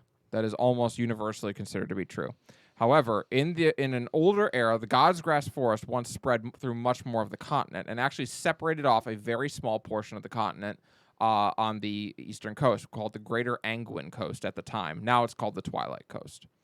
But at the time, it was called the Greater Angwin Coast, and it is believed that in years well before Skala's reign, elves actually settled a city there. That is what would become Moon Bay later on. You also know that Moon Bay was considered a prison city during the reign of Skala when she captured it. But that is all you know. I know it was used as a prison city. Before that, it is where the elves first came to Terrasen, first non-humans. And before Moonbay's capture, it was one of many symbols of resistance. Skala, in her takeover of the continent, faced a unique difficulty with the vast spread of the God's Grass Forest. Many individuals and organizations, including ancient members of my order, which at the time were quite widespread, were resisted the march of the demons. And they did so with some success, at least in certain areas. The God's Grass provides not only cover, there are ancient tales about enchantments, protections, assistance, all kinds of things. It was a symbol of both power, the defensibility, rebellion, and a symbol that the inevitability of Skala's success was not certain. That all changed. That all changed after Moonbay fell and Skala burned large swaths of the God's Grass Forest. Part of the reason this happened was because Skala stopped trying to go through it. She decided to go under it. The worm. There are entities like the worm deep below the surface of the continent, the Underdeep. Beings there are sparsely cataloged. But what is known is that when Skala began to cement her power, including the slaughter of other dread demons that would contest it, potentially, she eventually found a way to form some sort of pact with these entities. I know not whether they all serve one sort of monarch or if it was an enchantment or something far more foul and eldritch, but regardless, while there is not grave detail on exactly how this pact was formed, nor how it was called upon, it was known that this allowed Skala's servants and generals to call upon the utility of the beings of the Underdeep, and one of the most common ways this was done was through the movement of troops. They could be moved underground, and there are tales, terrible beasts erupting from the earth, including in Moonbay, and legions of demons coming forth. Again, the details are sparse. I never had any idea that they could form out of some sort of terrible viscera that came forth from the creature. Nor do I know that such beings that transported Skala's troops are limited to the great purple worm that we saw in the cave. What I do know is that while no orb is mentioned specifically in what little readings I can find, it fits. Demonic entities, or I should say underdeep entities, controlled or at least enticed by demons like the imp we saw, through some sort of bauble or pact or whatever it represents. We know Scala guarded this information jealously. I don't know if that's why the bauble attempted to harm you, Melody, though it serves to reason that if that is one of or part of an ancient pact that is one of the reasons that Scala succeeded, that it would be defended. Either way, um, That would mean that while seemingly insignificant in as far as the power of the entities we saw, don't get me wrong, they spread a terrible disease and that affected many people. But on the level of to what Scala's generals used to be capable of, if you'll forgive me, nothing in comparison. And yet still, this minor entity seemed to be able, in my opinion, to pull upon that ancient pact and deliver to us reinforcements. It says nothing about the entities themselves or why they held the names of people we knew, but again, these things were used for all kinds of things: the movement of troops, assassinations. What easier way to cause chaos and to break into the city of someone you want to kill than to blast open its foundations and pour out swaths of demons? The occasional hellhound or assassin would not be difficult to slip through the chaos to your actual target. That is supposition on my part, but I guess I just wanted to say that I'm very glad that orb seems to be inactive, and less glad that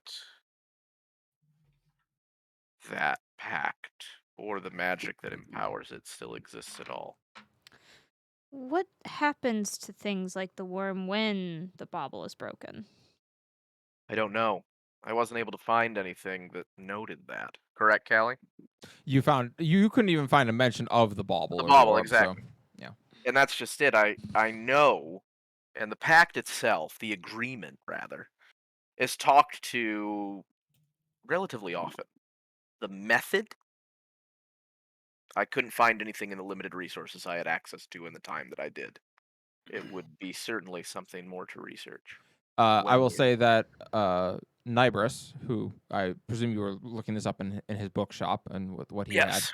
had, he might have recommended during that time either the College of Arcanum in Stone's Throw or the Temple of the Onrado in Moon Bay would probably be the only place that might have books on like stuff like that. Even that's going to be pretty heavily under lock and key. Oh shoot, I wanted to ask you to buy something for me there. Oh well, that's okay. Severus, you also have brought with you the sum of 150 gold pieces for everyone in the party. The payment promised to you by Captain Sagelin. Okay, 150 each.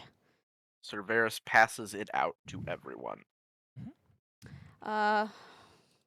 Wanted to ask before we forget, did we want to donate to a pile on the party loot? Yes. That seems I'll just a want to toss good in thing. 50 of this. 50? Yeah, that seems reasonable. 50 each?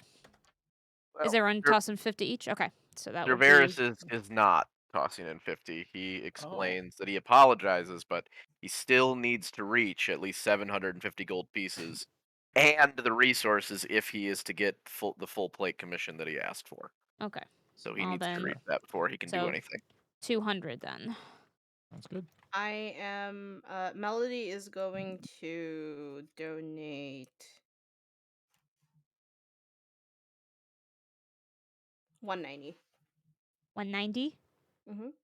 Okay, so that's another 140. Mhm.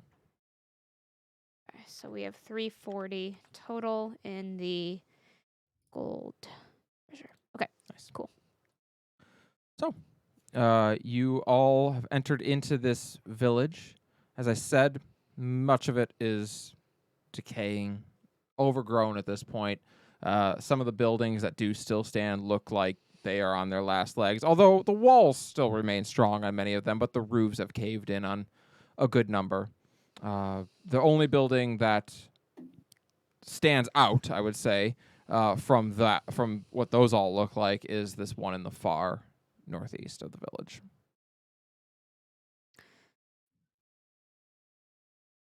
But you are welcome to look around.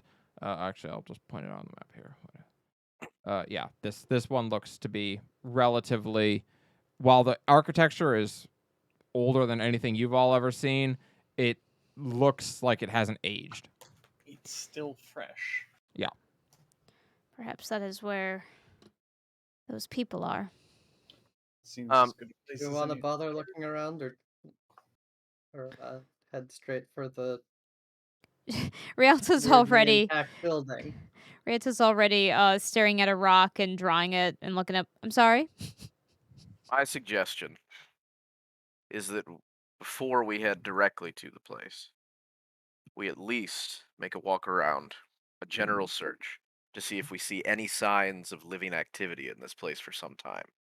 That will give us a hint to one, whether we know if anyone might be here realistically, but two, and perhaps most importantly, whether they expect any sort of visitors. I'm talking traps, signs of coming and going, signs of patrols, just what kind of resistance we might be preparing to expect if indeed we encounter any. Yes, fairly. I second this idea. Investigation checks, please.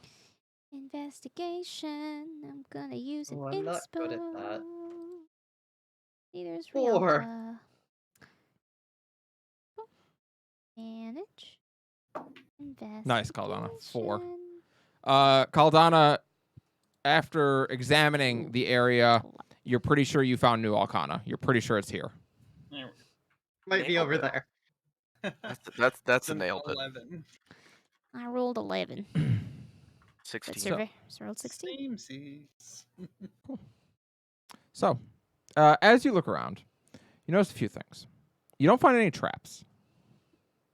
You don't find much of anything, though. And you start to realize, as you look around, most of these buildings are made of stone. And there's some wood in the construction, but it's mostly stone. It shouldn't be collapsed. It shouldn't be felled. There's no way wind would knock over some of these things unless a terrible cataclysm had happened. So you aren't certain why some of these buildings have crumbled and fallen apart, other than to say perhaps looters could be a possible reason for that. Maybe this was done purposefully, but a lot of it is destroyed, and a lot of it has also been scavenged. Clearly, someone at some point may have been living here.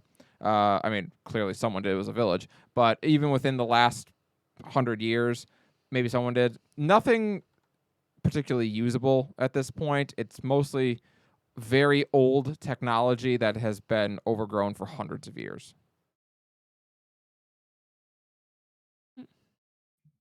No signs of recent tracks. As for recent tracks, yes. You do see that there has been movement here. Some of the tracks along the main walkways leading down towards the shore and also leading down towards kind of where you guys entered. You would say there are some more recent tracks, yes. Is this a shore near an ocean, or a shore near a river, or a shore near a So, lake? so you're right now you're on the peninsula jutting out into Lake Celia, which is where you are currently. So fresh water, It's freshwater, yep. fishing, drinking, and potential habitation, even if nothing else here makes sense, unless someone was very angry that this place still stood. Angry? The stone buildings seem, well, I can't say it's purposefully, but they don't seem to have fallen from natural means, even given the time. The wood, of course, is rotted in some places and fallen through, and that breaks the structural integrity, but the basis of the masonry has crumbled in some places, and there just isn't enough, despite the overgrowth in this area, there isn't enough natural erosion to have caused that to happen, so Are you saying this happened recently or some time ago? I don't know exactly when it happened. I don't believe that it happened super recently, do I? Is there like moss growing on some of the overturned rocks, for instance? Or no? I would say it's really hard to tell because there is moss growing, but you're not certain if that's just because there was moss growing when it was still standing. Right. So it's hard to say when this happened. I don't know the time. It could have been recent. Even so, my gut says it would have been purposeful. I don't know that. Simply, it just seems unlikely unless this place was hit with something rather devastating. Purposeful, again. Though Like perhaps not Purposeful like the Haven? Like Moonbay? Maybe. I don't see any pits, but then again, sand eroding into a hole would not be something that would. It would be something that would happen over a significant amount of time. What I do know, we all know now, is that likely someone is here, living here. Then we must be on our guard. And we might be in the right place. Very true. Well, they are not in these areas. The most hospitable one seems to be our likely target, but how do we approach? Can you describe Yeah. the building in a little more detail, Callie? Yeah, so as you guys start to approach this building, here you do sense a chill. Similar to what you felt in the mines of Mina's Reach, actually. That feeling of eyes upon you. The choking sensations around your neck, the sludgy feelings of quicksand beneath your boots. Nothing feels right here. It's not necessarily that you're feeling those things specifically, just everything feels kind of off. The building itself appears to be a temple with a long set of stairs leading up to a main platform on which there is a stairwell that then descends down inside the temple itself. You don't see any statues on the temple, but as you walk along the walls, you can see a symbol drawn in fresh blood, that of a snake's head bearing its fangs. Can I make a knowledge religion check to know what the fuck that means? You don't have to. Anyone else I might make. You don't have to. That is the symbol of Scala. Scala. Well, That is the symbol of the dread demon Scala in fresh blood. well, that certainly is not good vibes. That bodes ill. Draw my axe. Yeah, Caldana just looks incredibly pissed off. This The Phoenix also looks pissed off. this doesn't exactly lend itself to casual conversation. No, I would agree. I would expect we will face resistance, and we will need to expunge these would-be returners to Scala's cult. You mentioned dread demons, and you said nothing of this. Well, Perhaps there is no dread demon. arguably the largest dread demon. Yes, perhaps they try to worship a dead devil, and in doing so, what's unfortunate is what they must have conjured here. This place is foreboding, dark. Just like when we were in the Mine. mines. Agreed. Yeah. Well, I hope it doesn't mean the return of the purple worm anytime soon. But perhaps there'll that be something mean? deeper. Or the pornography disease. Hmm. The what? Oh, the pornography disease that He- you were he infected means with. He means the. I forgot the first word, but it's Porphyric. porphyric, The pornography. porphyric exsanguination that we were infected with. Almost Yes, like somebody should write it down. Yeah, the pornographic extermination. That's what I said. In He any looks, case, he looks irritated. That's what I said. yes, quite. But yes, hopefully we are not. I don't know if we're going to be seeing rats like that, but we'll be best on our guard. Thankfully, I came prepared this time with my spellcasting list. You can go in the front. I am resistant, given the blessings of Father Oak to such diseases. That's good indeed. Very well. Very well. Do you enter then? Right in the look Yep, we are. we are Alright. entering and ready to Let me take down some. move I'm this not gonna say over it.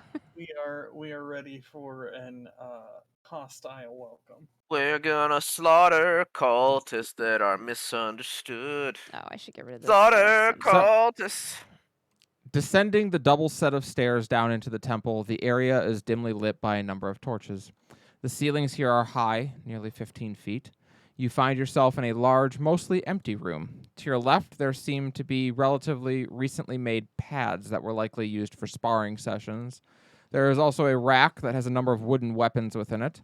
To your right, there is a wall with symbols on it that seem to depict rituals of some kind, although these look very old. These paintings maybe are hundreds of years old, mostly faded, some of them completely wiped away. You can see a hallway to your left as you enter, and to your... No, sorry. You can see a hallway to your right as you enter, because you're facing down, and to your left, a series of 3 doors. One appears to be made from solid steel, a single door with the symbol of the snake's head you saw from outside painted on it in red, though this looks relatively recent. The next door is also made from steel, and the third door in the back is made from wood. Directly ahead, you see a large set of double doors, and small purple lights can be seen flickering through the cracks beneath the door and where it doesn't quite fit in its frame. Across the 2 large double doors is a large symbol, though none of you can read the language surrounding it. So, None of us? let me double check real quick. Gonna say, is it Yeah. infernal? It is not an infernal. Is it an abyssal? It is an abyssal. Yo. Oh, you can read abyssal? Yeah. Oh, okay. Well, then if you get closer, you might be able to read some of it. Eventually. Where did you say that was? That is on these right here. From this distance, you really can't even see this sigil too well, but it's there. If you pinged on the map, I did not Oh, see. sorry, right Yeah. there. Those ones. Not Do you- pinging. Callie, you Uh, told me that I had If you learned ping on the GM Infernal. layer, it doesn't work. Oh, Oh, there Right. you go. No, what's that's that? me. Listen, Callie, you told me I had learned Infernal because that was the language of Scala's minions. It is. Yep. Or so people say. So you lied to me. Okay. Got it. Interessante. Trust broken. Forever. Alright, well, I'm gonna move forward down the stairs. I do the same. I walk behind them. Good call. All right. So you enter into this room.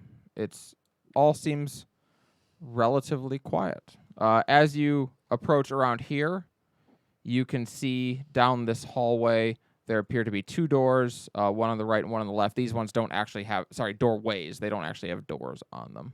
Mm.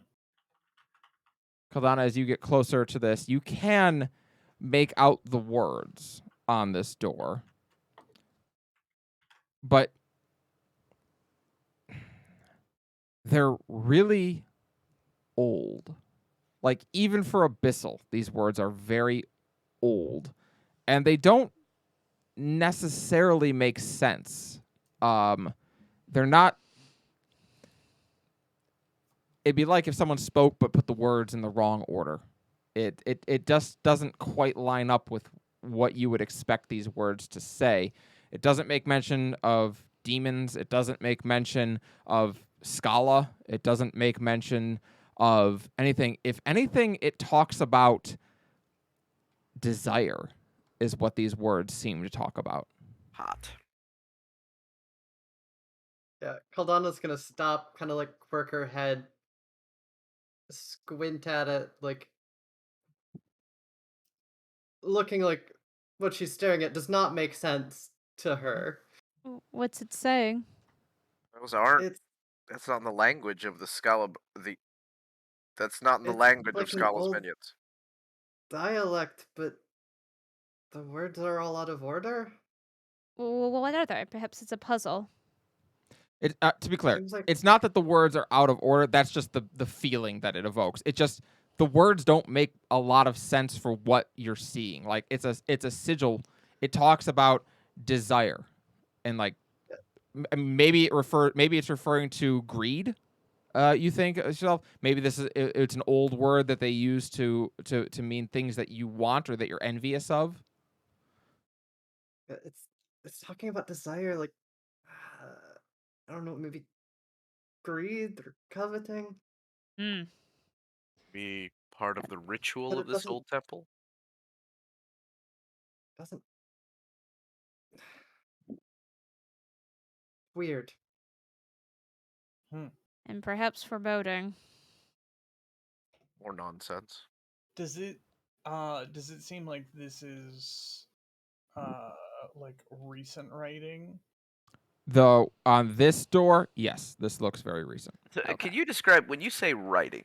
Like, is this painted So on? no, Is this yeah, carved it's in? it's a sigil that is painted onto this door. It's a circular sigil on these double doors, and Okay. around the circular sigil are what you assume are words. And it seems recent, Very, yes. and it doesn't make sense. It Hmm. definitely. So the other door, this door up here, is the other one that had the symbol of Scala on it, and it also looks very recent. Perhaps maybe they don't know the language that they are using correctly. Precisely. It's my thinking. That would make sense. Simply copied it from somewhere, maybe. Exactly. So, Sure. Poorly at that. are all these things like over here? These are also doors. Yes. So this is the steel door with the symbol of Scala on it. This is the regular steel door, and this is a wooden door down here. And this one. That's the double door with the big seal on it. The big seal. Yeah, but what's it made out of though? It's made of steel. Okay, thank you. Well, I'm glad we were all confused. Fair enough. who wants to pick a door? I don't like Yeah. any of our options. Where would you like to start? Nonsense. Nothing. Down and again down this hallway is two doorways that don't have doors on them. Well, I suppose we Are they should. like collapsed shut or No, they're open as far as you can tell. Well, They're my they're vote would be. they're entryways. Yeah. Look, My f- look, hallways. My Yeah. vote would be that, as if we don't do it now, something might come out and scare us later. All right. Is there light peering Wanna out peek from either around of the these corners? hallways? So these rooms are lit. As you peer in, first one we'll do this one first. You peer in, and you can see a row of mats. Two rows of mats, one on either side of this room, of what look like sleeping bags, bedrolls. Burrito making station. There are very little in the way of belongings here. You do see some changes of clothes that are basically put on little foot lockers next to these beds, but not a whole lot. And as you look down, you see what you can only presume to be a kitchen or dining area.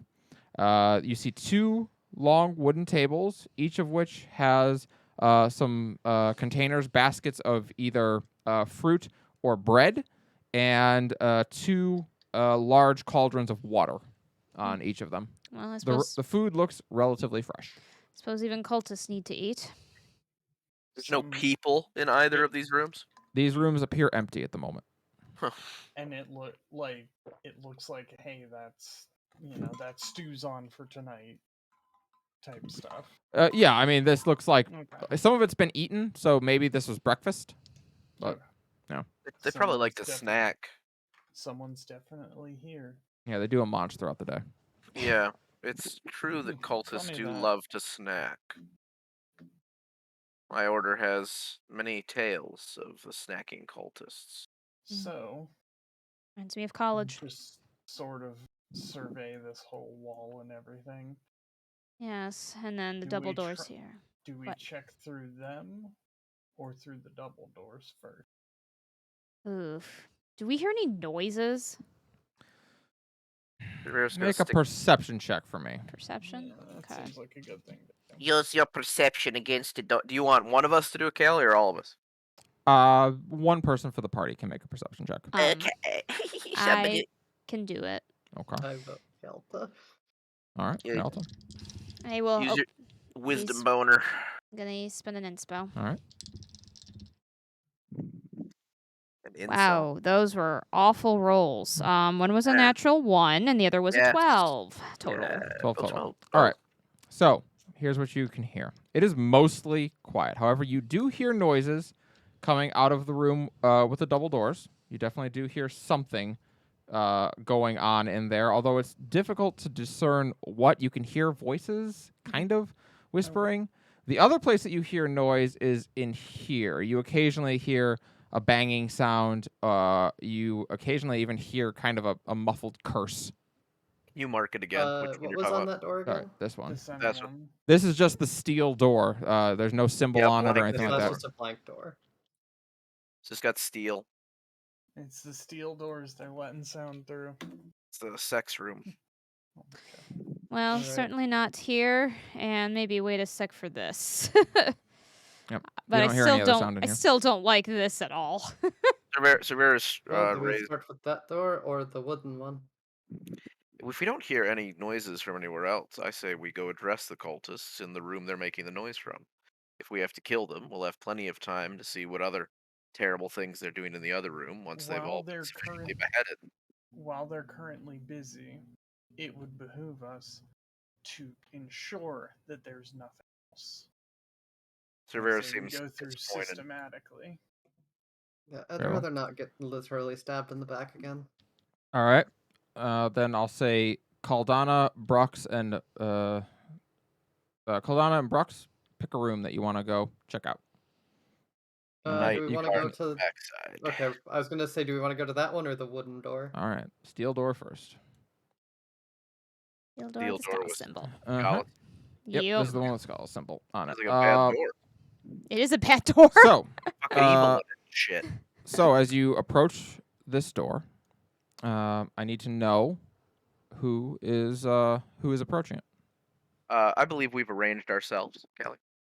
I mean, Yeah, we're just good. checking. I am. Yeah. No. No. I just meant we all literally lined up as you were saying it. We Oh, were like, I'm so sorry. Yeah, I "And can't it's see. us." All right, 'Cause so we- that looks We like were all excited.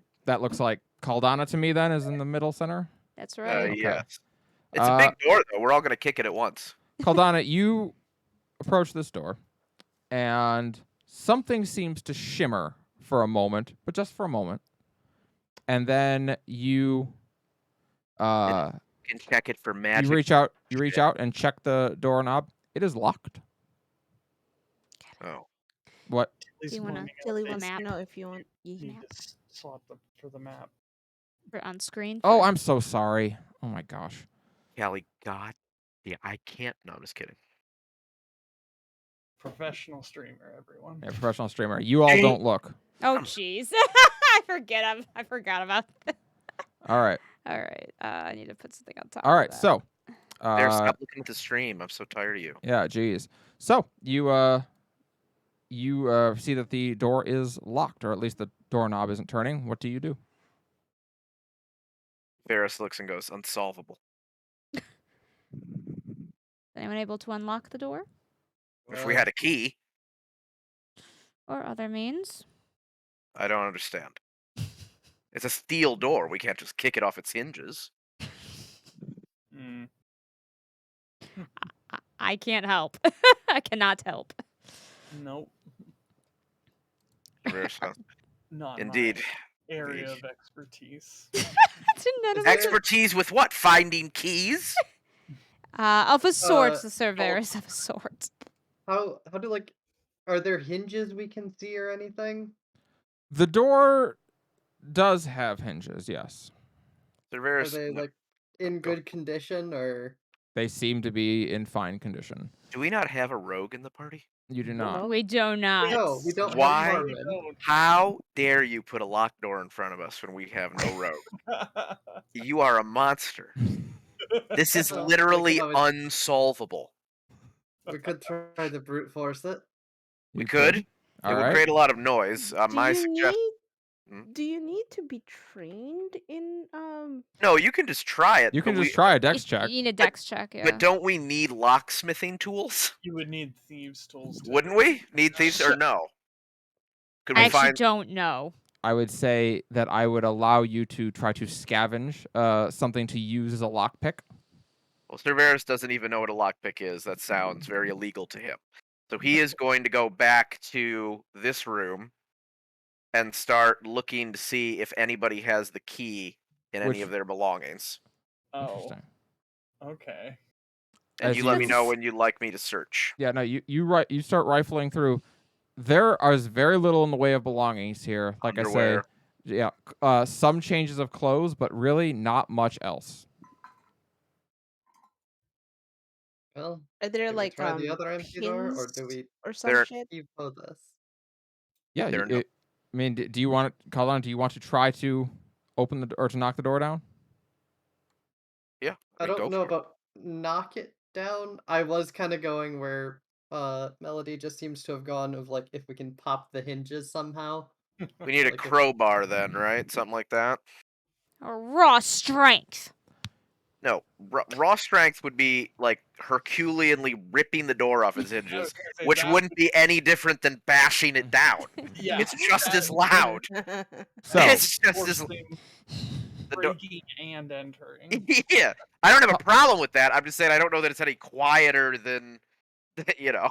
Caldana, give me a stealth check and a Oh, strength no. check Don't. to try you- to I can't wait for you dehinge to this door.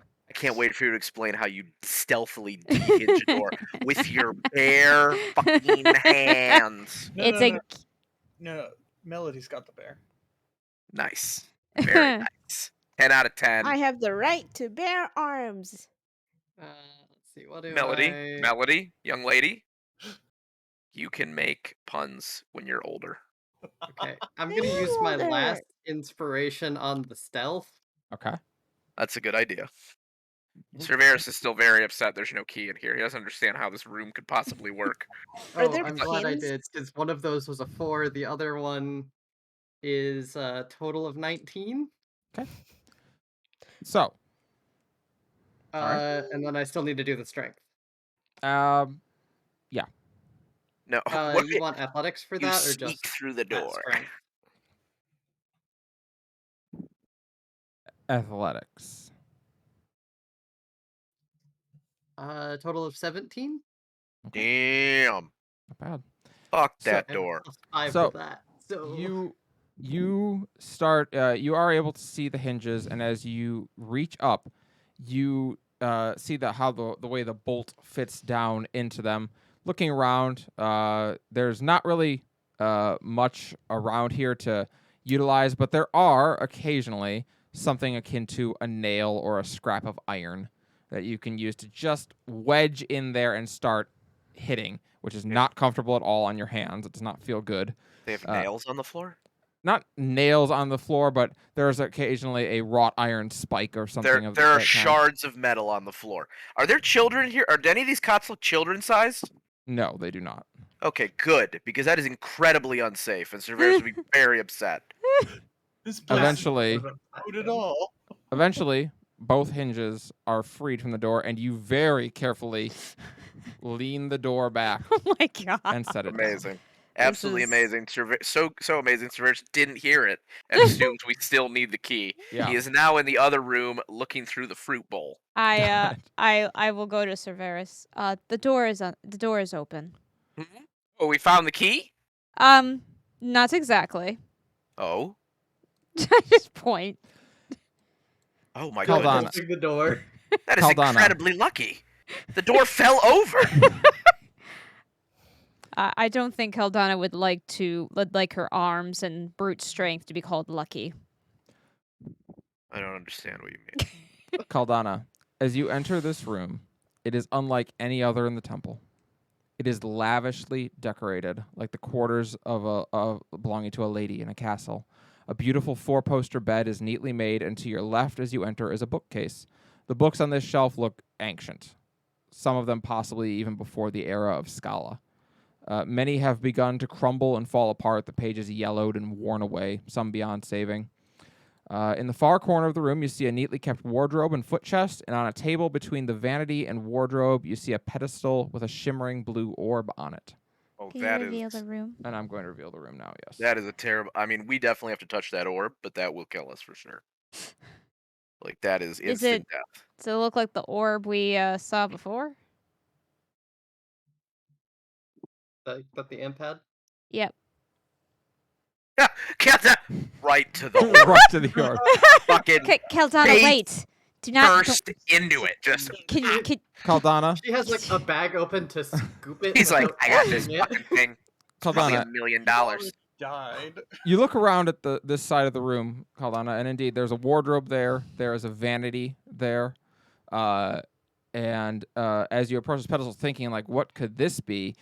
The orb opens, and it folds the front parts of it, breaking apart and opening, folding out like on hinges. And inside is a beautiful gold amulet with rubies encrusting it. That's fucking evil as hell. Let's take it. whoever is So leading we're this not place sure touching is this, trying right? to. Do I have? Dang it! I don't think I have detect magic. I can prepare it, but I don't have it Yeah, prepared. I don't think I have. Oh, you know what I do have? Well, I don't know if this would work. I couldn't detect magic on it, but I might be able. Let me check something real quick. Oh my fucking god! Open up here. Oh my god! 1 second, babe. Relax. Stop it! You're tickling me. What is happening? It's my brother being my brother. I Rob is literally happening. just tune him out when he does this because he does it so often. I don't even While think about it. oh, So sorry. I have the ability with my divine sense, obviously, to detect celestials, fiends, or undead. Oh. I Yes. have within the same radius, you can detect the presence of any place or object that has been consecrated or desecrated, as with the Hallow spell. Technically, it would not tell me if it's magic or not, but it would tell me if it like radiated evil Yeah. in the same way Yeah. as it on Hallow. All bad So I juju. will, yeah, if it's full of bad juju.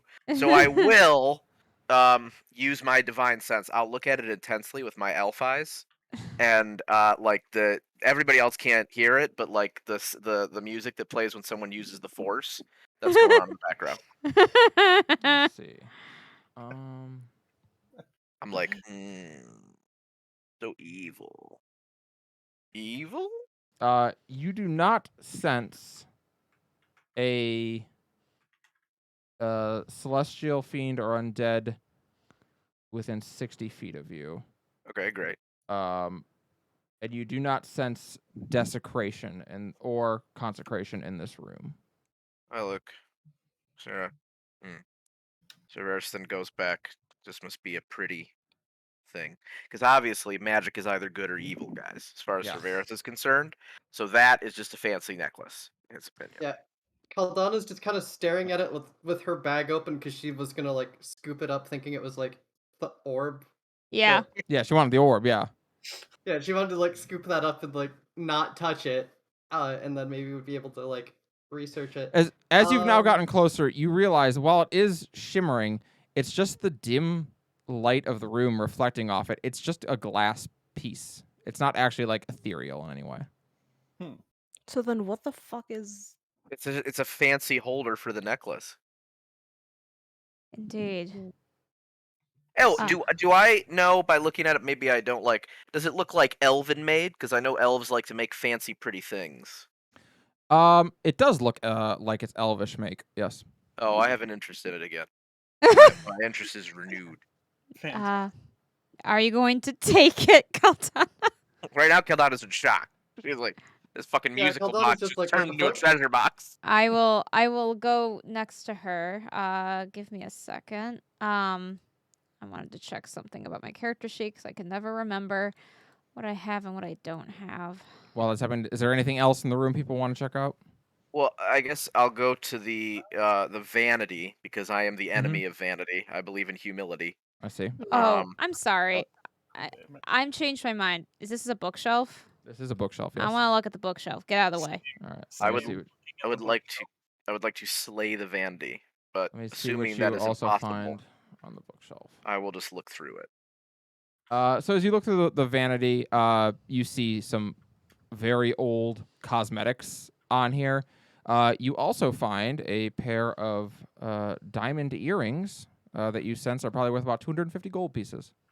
I'm gonna throw that in the magic party chest. Mhm. Just All right.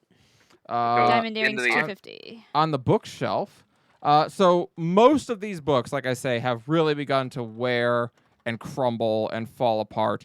Some of them are in languages you don't comprehend or understand. They look ancient. There are 4 that you can make out, at least understand the title of. One is called Lorelei, the goddess of one. One is that. called The Night the Sky Burned. One is called fancy. On Matters of Mirkweed. And the other is called The Adventures of Flora and Fauna. Thought it was Huckleberry Finn.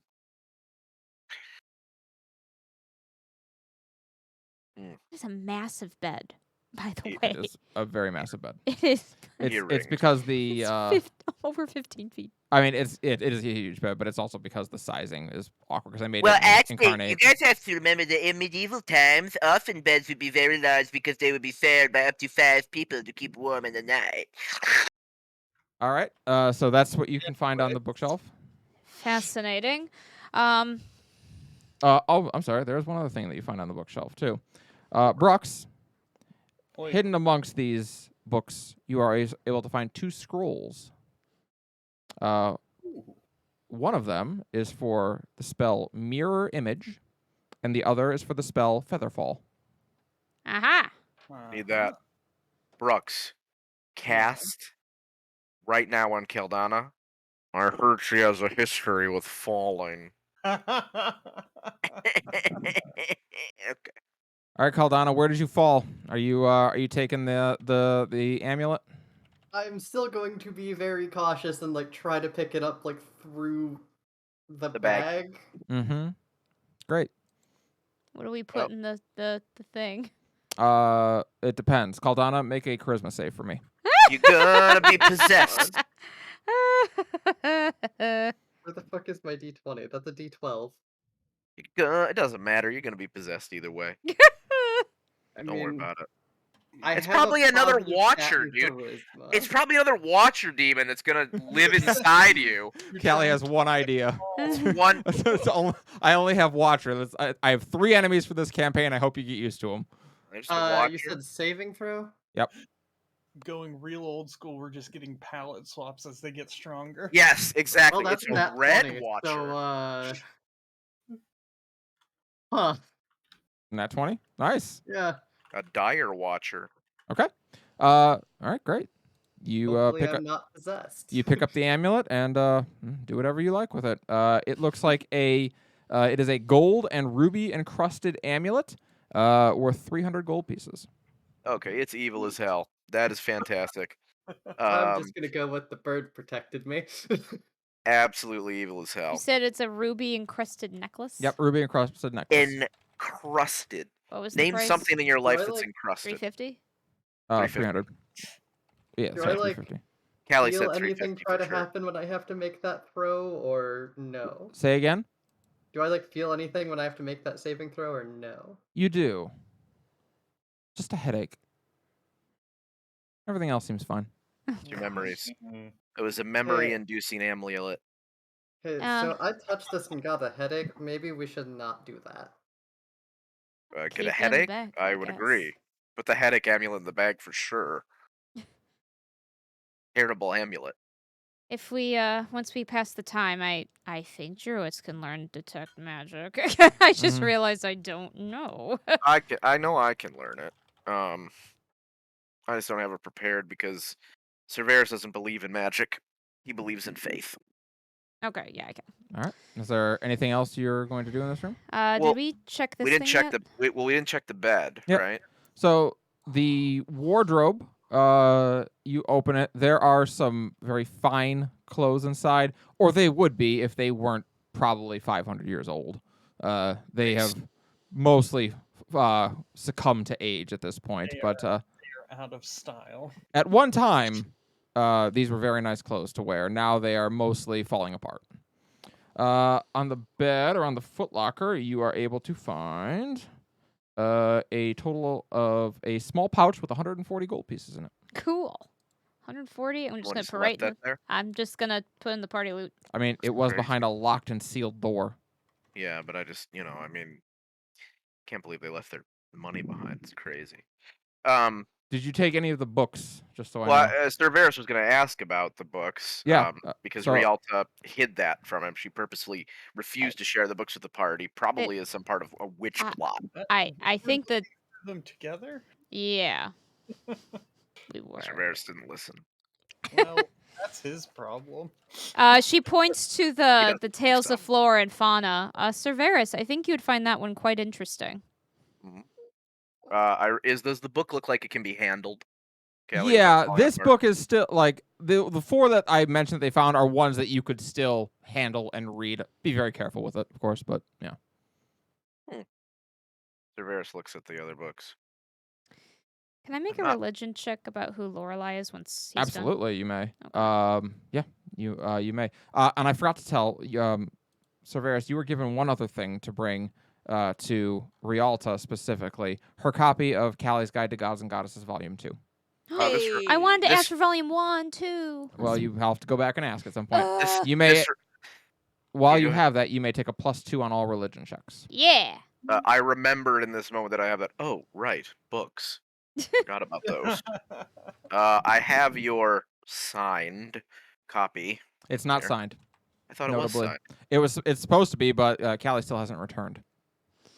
Oh Yes. yeah. Did I ask for the deposit back then? You did not. This is Oh. this Did you book technically hasn't released yet. But you actually got it early. It's interesting. I'm not gonna fall for your sales tactics. We asked for something specific. They didn't provide it. We will Just give talk me the about damn this book. with the person next time. Sorry, Rob I- says you don't want the book, so he doesn't have it. I guess Did you get a receipt? you did get a receipt. Oh, okay. Well, I'm okay then. I hand Yeah. you the book and the receipt. Cool. All right, Thank you. you may add +2 to your religion check with the aid of the book. Okay. Sorry, I'm trying to. Dang it. Okay. Cerberus is gonna put all those books in his pack. He likes old stuff. Great. Then make. Oh, I did not mean to do that as advantage, so I'll just take the 14 to be safe. So that's gonna be 16. Great. I will tell you what you know of Lorelei, and you may ask one question. Okay. Lorelei, the goddess of one, is so called because it is widely believed that to have your spark ignite, at least in any sort of major capacity, it requires the faith and belief and worship of people around the world, of a great many people. Some gods and goddesses, regional ones, will have ignite on obviously a much smaller number of people, and their powers reflect that. They are not nearly as powerful.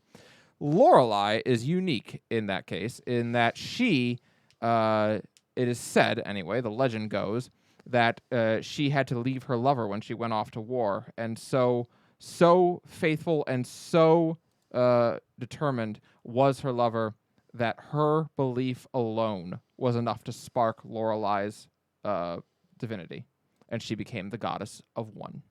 And that became a story that became very popular on Terrasen about these star-crossed lovers who believed so greatly in one another that today she is worshipped as a goddess of love. I guess what has she been known to?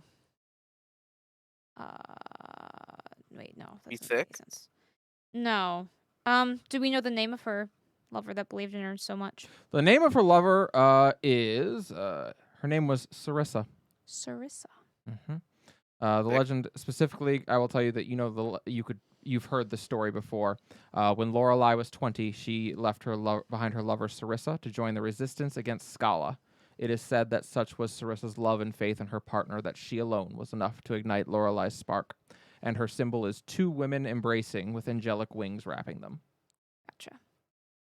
I share this to those who are interested. These angels thick. There's no pictures, so it's hard to say.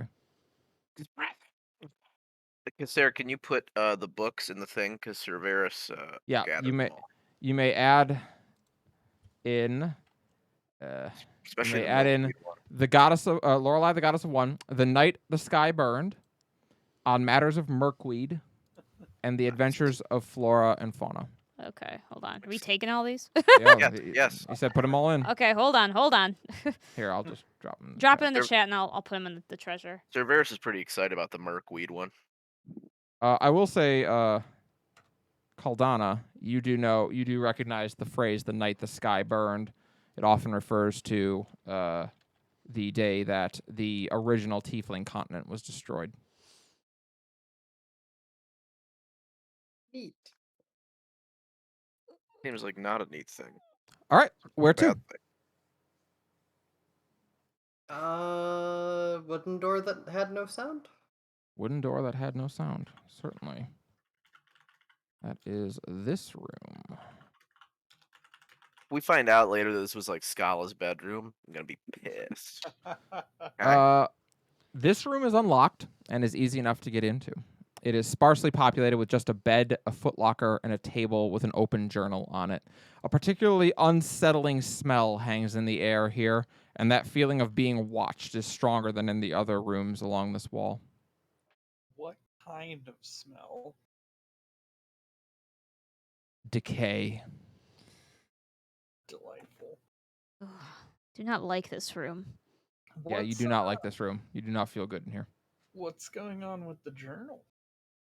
Do you go over and read it? Yeah. So, Evil book. indeed, Evil book. this room has little in the way of values, but the journal, as you start flipping through it, describes a man slowly losing his grip on sanity. It is his goal, his mission, to open the door on the northern part of this wall. He believes that Scala is imprisoned within that door. Although, as you read through, you find that there's really no evidence to support that other than he believes it so. He says that despite their repeated attempts, they have been unable to break the arcane seal on the door, though he believes strongly that the proper ritual will allow that seal to be broken. So what's the orientation? Is that the double door up here? It's the door you were just in. That's what it's referring to, the room you were just in. He couldn't figure out. The Oh. bedroom. The bedroom. I told you, those locks are serious business. Oh my So, gosh. to be clear, he doesn't describe a lock on the door.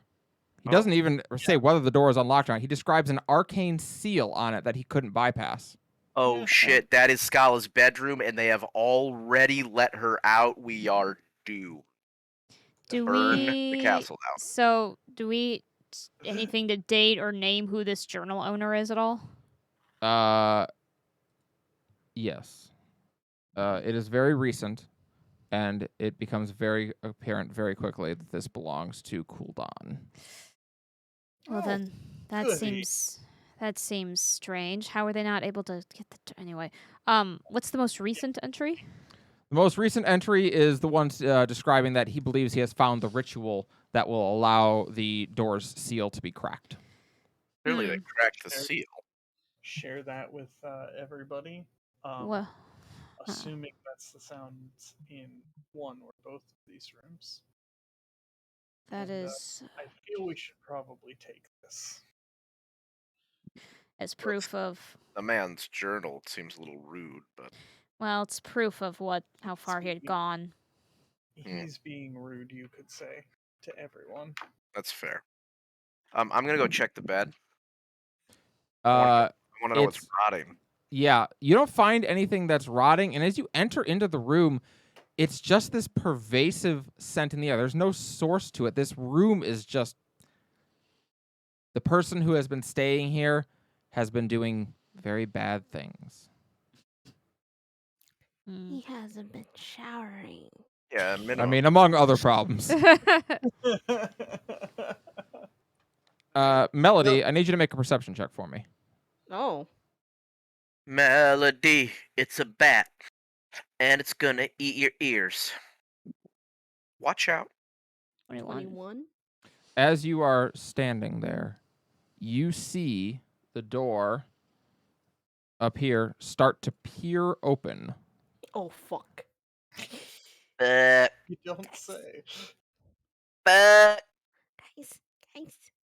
Guys. What? Door's opening. Get in here.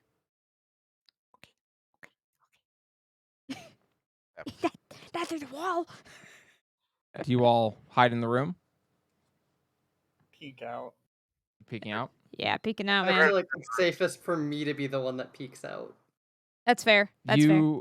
As you watch, you see the door begin to open and a mop full of black hair peer out into the room before turning back to whisper. You hear her whisper, "All right, the coast is clear. I think we can get out. Let's go." Oh my god. Oh no. Hmm. Oh no. You, a moment later, hear her go, "No, we're not staying. Are you insane?"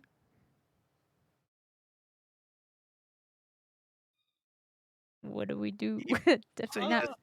This is- Do we recognize the voice? It's a hushed whisper. It's No. hard to recognize a voice from a hushed whisper. But we can clearly hear that that's what they're saying. Yeah, you can tell it's like what's being said.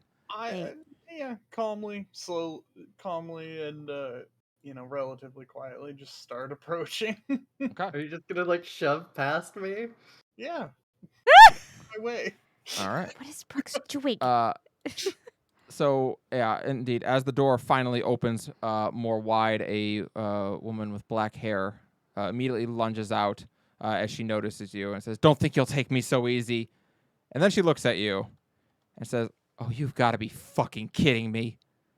Carmen Rayla stands before you in the same clothes and sporting the same injuries as you saw her with a few short days ago. I knew it. She looks like she has been imprisoned for the duration of her time here and is in pretty rough shape. Let me Varys will step out of bring that the room. up. Well, I cannot find what is making that smell. Could be anything. You know, we could have used you like 10 minutes ago to pick a lock. I was picking a lock. What are you doing here? Not that lock. Surely the bounty on my head isn't that great that you tracked me down. No, we weren't. No. How did let's you put get it here? In that. Madam Carmen, you have a serious ego issue. You. Melody is going to run at her. Oh God. Oh God. she like puts her hands up like she's like ready to defend herself. And she is going to fucking pick her up and give her a big hug. She does not know what to do with that, and she just kind of squirms in the massive Dragonborn's clutches. She cried for you, Carmen. As you all come into and can now see the room, She is crying. within the room itself, there are 3 simple beds that are little more than planks of wood bound together with rope and a paper-thin blanket. There are buckets in the corner of the room, and you'd be happier not guessing as to their purpose. Plates have been neatly collected in a small pile, and the smell of rotted food hangs in the air. Sitting on one of the 3 beds is a woman. She has long pink hair that comes to golden tips, and even in the dark room, her brilliant green eyes stand out. Atop her head is a headband that has what appear to be faux cat ears mounted atop it. Oh my God. She wears a simple, although dirty dress, and is currently holding an open book that she was apparently writing in as she looks up. Me too. Some sort of Ouch. Neko Mimi in this bitch? What are you talking about? Oh gosh. Hold on, it's just reveal room, please. Reveal area. Thank you. There it is. Damn it. Yep, there it is. There it is. She Allie Page. she looks up and like glances at Carmen like, are they about to sacrifice us? Because if so, I really need to get that written down. We need to detail that. Oh, no. We're not sacrificing. We Yeah, we're are. here to deal with that cult. Yeah. actually. And apparently we are being saviors right now, too. Ah, I see. I know. Carmen grunts and looks at Melody. Can you put me down, please? She's turning blue. Who is your Um, companion, Carmen? yeah, I'm gonna go in. Are you okay? All that sort of stuff. She does not seem okay. She seems like she has had the hell beaten out of her over maybe the course of a few weeks of being imprisoned here. But but her mood is good. She has a big smile on her face and seems to be excitedly writing and jotting things down. Yes, I'm fine. Who are you? My name is Rialta. And when did you join the Scala cult? I have not didn't. joined the Scala cult. Have Oh. you joined the Hey, Scala Peter. cult? No, I'm here to learn about the Scala cult. See, I was working on my new book, and I thought, pre-order sales were a little down on this one, so you know how that is. Wait. So I thought I'd have a section on dread demons in my next book. I must ask you for a favor. That it's actually not a favor. You owe this to me because I paid for it. And I just pull out my book. Pull out the book. Oh. This isn't supposed to be released yet. Wait, how long have I been in here? What day is it? I give her the day. Oh. I'm going to have a talk with Nibris. Anyway. You've been missing for weeks. Weeks? No, it can't have been weeks. I was just there like 2 days ago. It's fine. I don't think so. She scrawls down the name Callie Page in your book, and it says to my number one fan. And she hands it to you. I take it.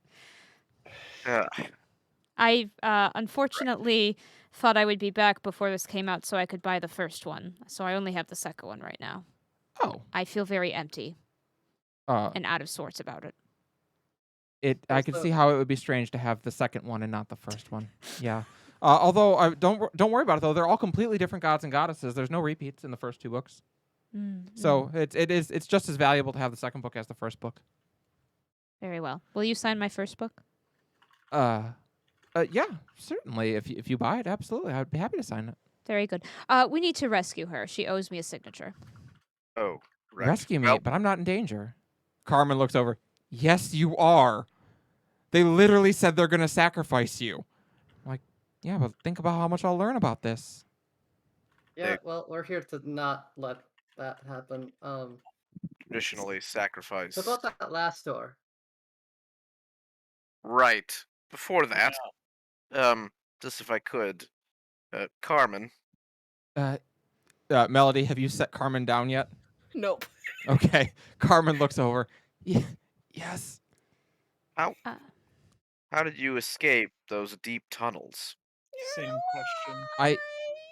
Well, this is where they took me, actually. Well, I went the other way first, but then the worm turned straight down, and I don't know where it was going, but I wasn't going to survive that fall, so I went back the other way, and eventually I showed up here. The worm brought you here. No, the worm didn't bring me here, but its tunnel did. I followed its tunnel backwards. Ah, I see. Interesting. Hmm. She kind of frowns at that. Hmm. Do you think it's... is the timing right? Well, it fits with our theory. We don't know how old these tunnels are, or how long the worm has slumbered there. Right. These people, though, do you think they were involved with the mine? Possibly. We know now for sure they are a Scala cult. Right. Not good.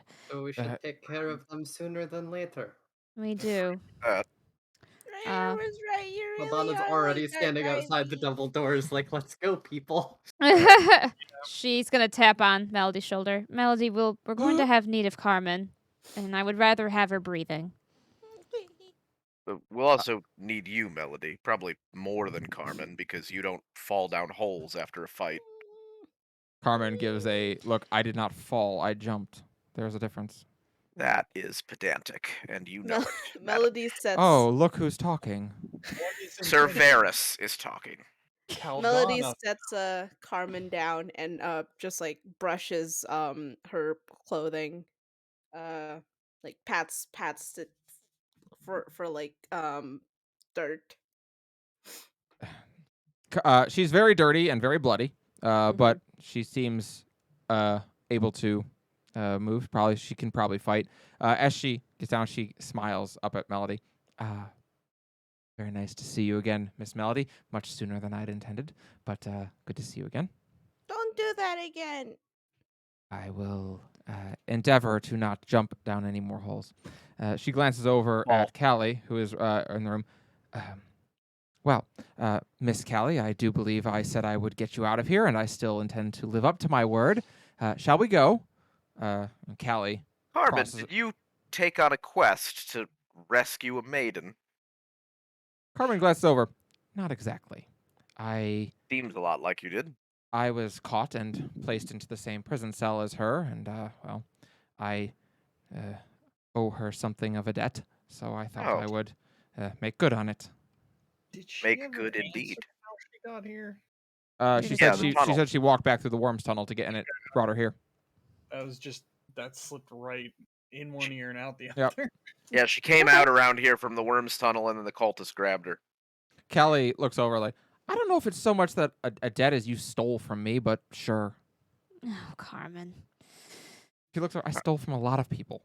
I know, Yes, but maybe now- not people who are prisoners. I mean, I didn't maybe steal from now her is while not she the was a time for prisoner. bickering? oh, This, fair. yeah, this is something for Maybe we late. take care of the cult and then bicker after. Okay, Sir well- Varys, Galata actually turns to you and seems irritated. Oh, now we can go take care of the cult. Now that you've decided it's time. Very But well. There's no He other doors behind our back. He throws his hands up. Very good. He draws his sword. Now we're on Caldana's time, everyone. Get ready to attack the cult. Caldana's on. ready. Carmen Carmen I- nods. Well, you all can have fun with that. I'm gonna take Callie out of here to safety. And Callie glances over and is like, I'm not going anywhere. Y'all are about to see cultists. I need to study this. This is gonna be excellent for my work. Oh, right. Hey, And we still Carmen- have to turn you in, Notes about Carmen. everything. You can get her notes later. Carmen looks so pissed off at Callie right now. And she's like, I "Fine." can indeed take notes for you, and I can bring them back to you. Callie shakes her head. She's like, no, I will see this firsthand. I am a writer, and I will describe it in my own words, in my own eyes. And Carmen just looks so pissed off. And she's like, so you're saying that to take you back, you're going to require me to deal with these cultists? And she nods. And Carmen looks begrudgingly at the rest of you. Well, then one more fight together, shall we? I suppose you're on guard duty, Carmen. No running. Indeed. She We do have to Is turn the you in at door- the end of this, so. Like she looks at locked Varys or- like, okay, so the door. Let's get to the door. Here we go. If you run, I bonk. Like this. All right. So before you are two large doors with the seal on them. What do? Is it magically sealed when we try to move the doorknob? Is it like locked or? Do they just open? Do you Yeah. That. do you try to open them? No. No. Guys, don't refuse it. Slowly? No. Don't even try to open it. We're going to make Callie tell us what to do. Why don't you No. tell us what we do, Callie? So- You know what? We all told you what you did, and now you called me fat. I'm over it. Caldana, make a dexterity check as soon as you touch the door. I'm not as good at that.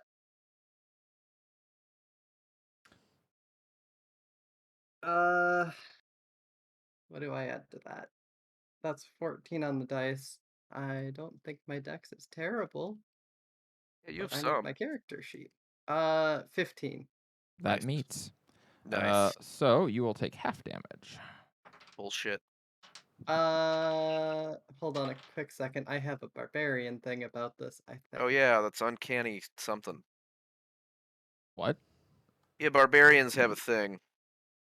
What the fuck one is it?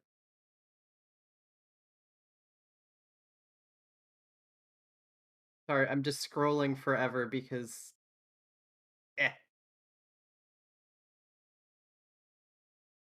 Advantage on dex saving throws.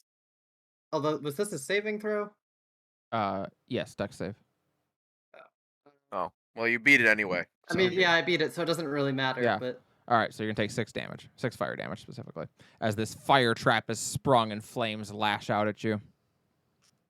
Well, After that, the door is oh, right, relatively easy Infernal to push open. Constitution- Infernal Constitution doesn't give me fire because 5e tieflings already have fire. No,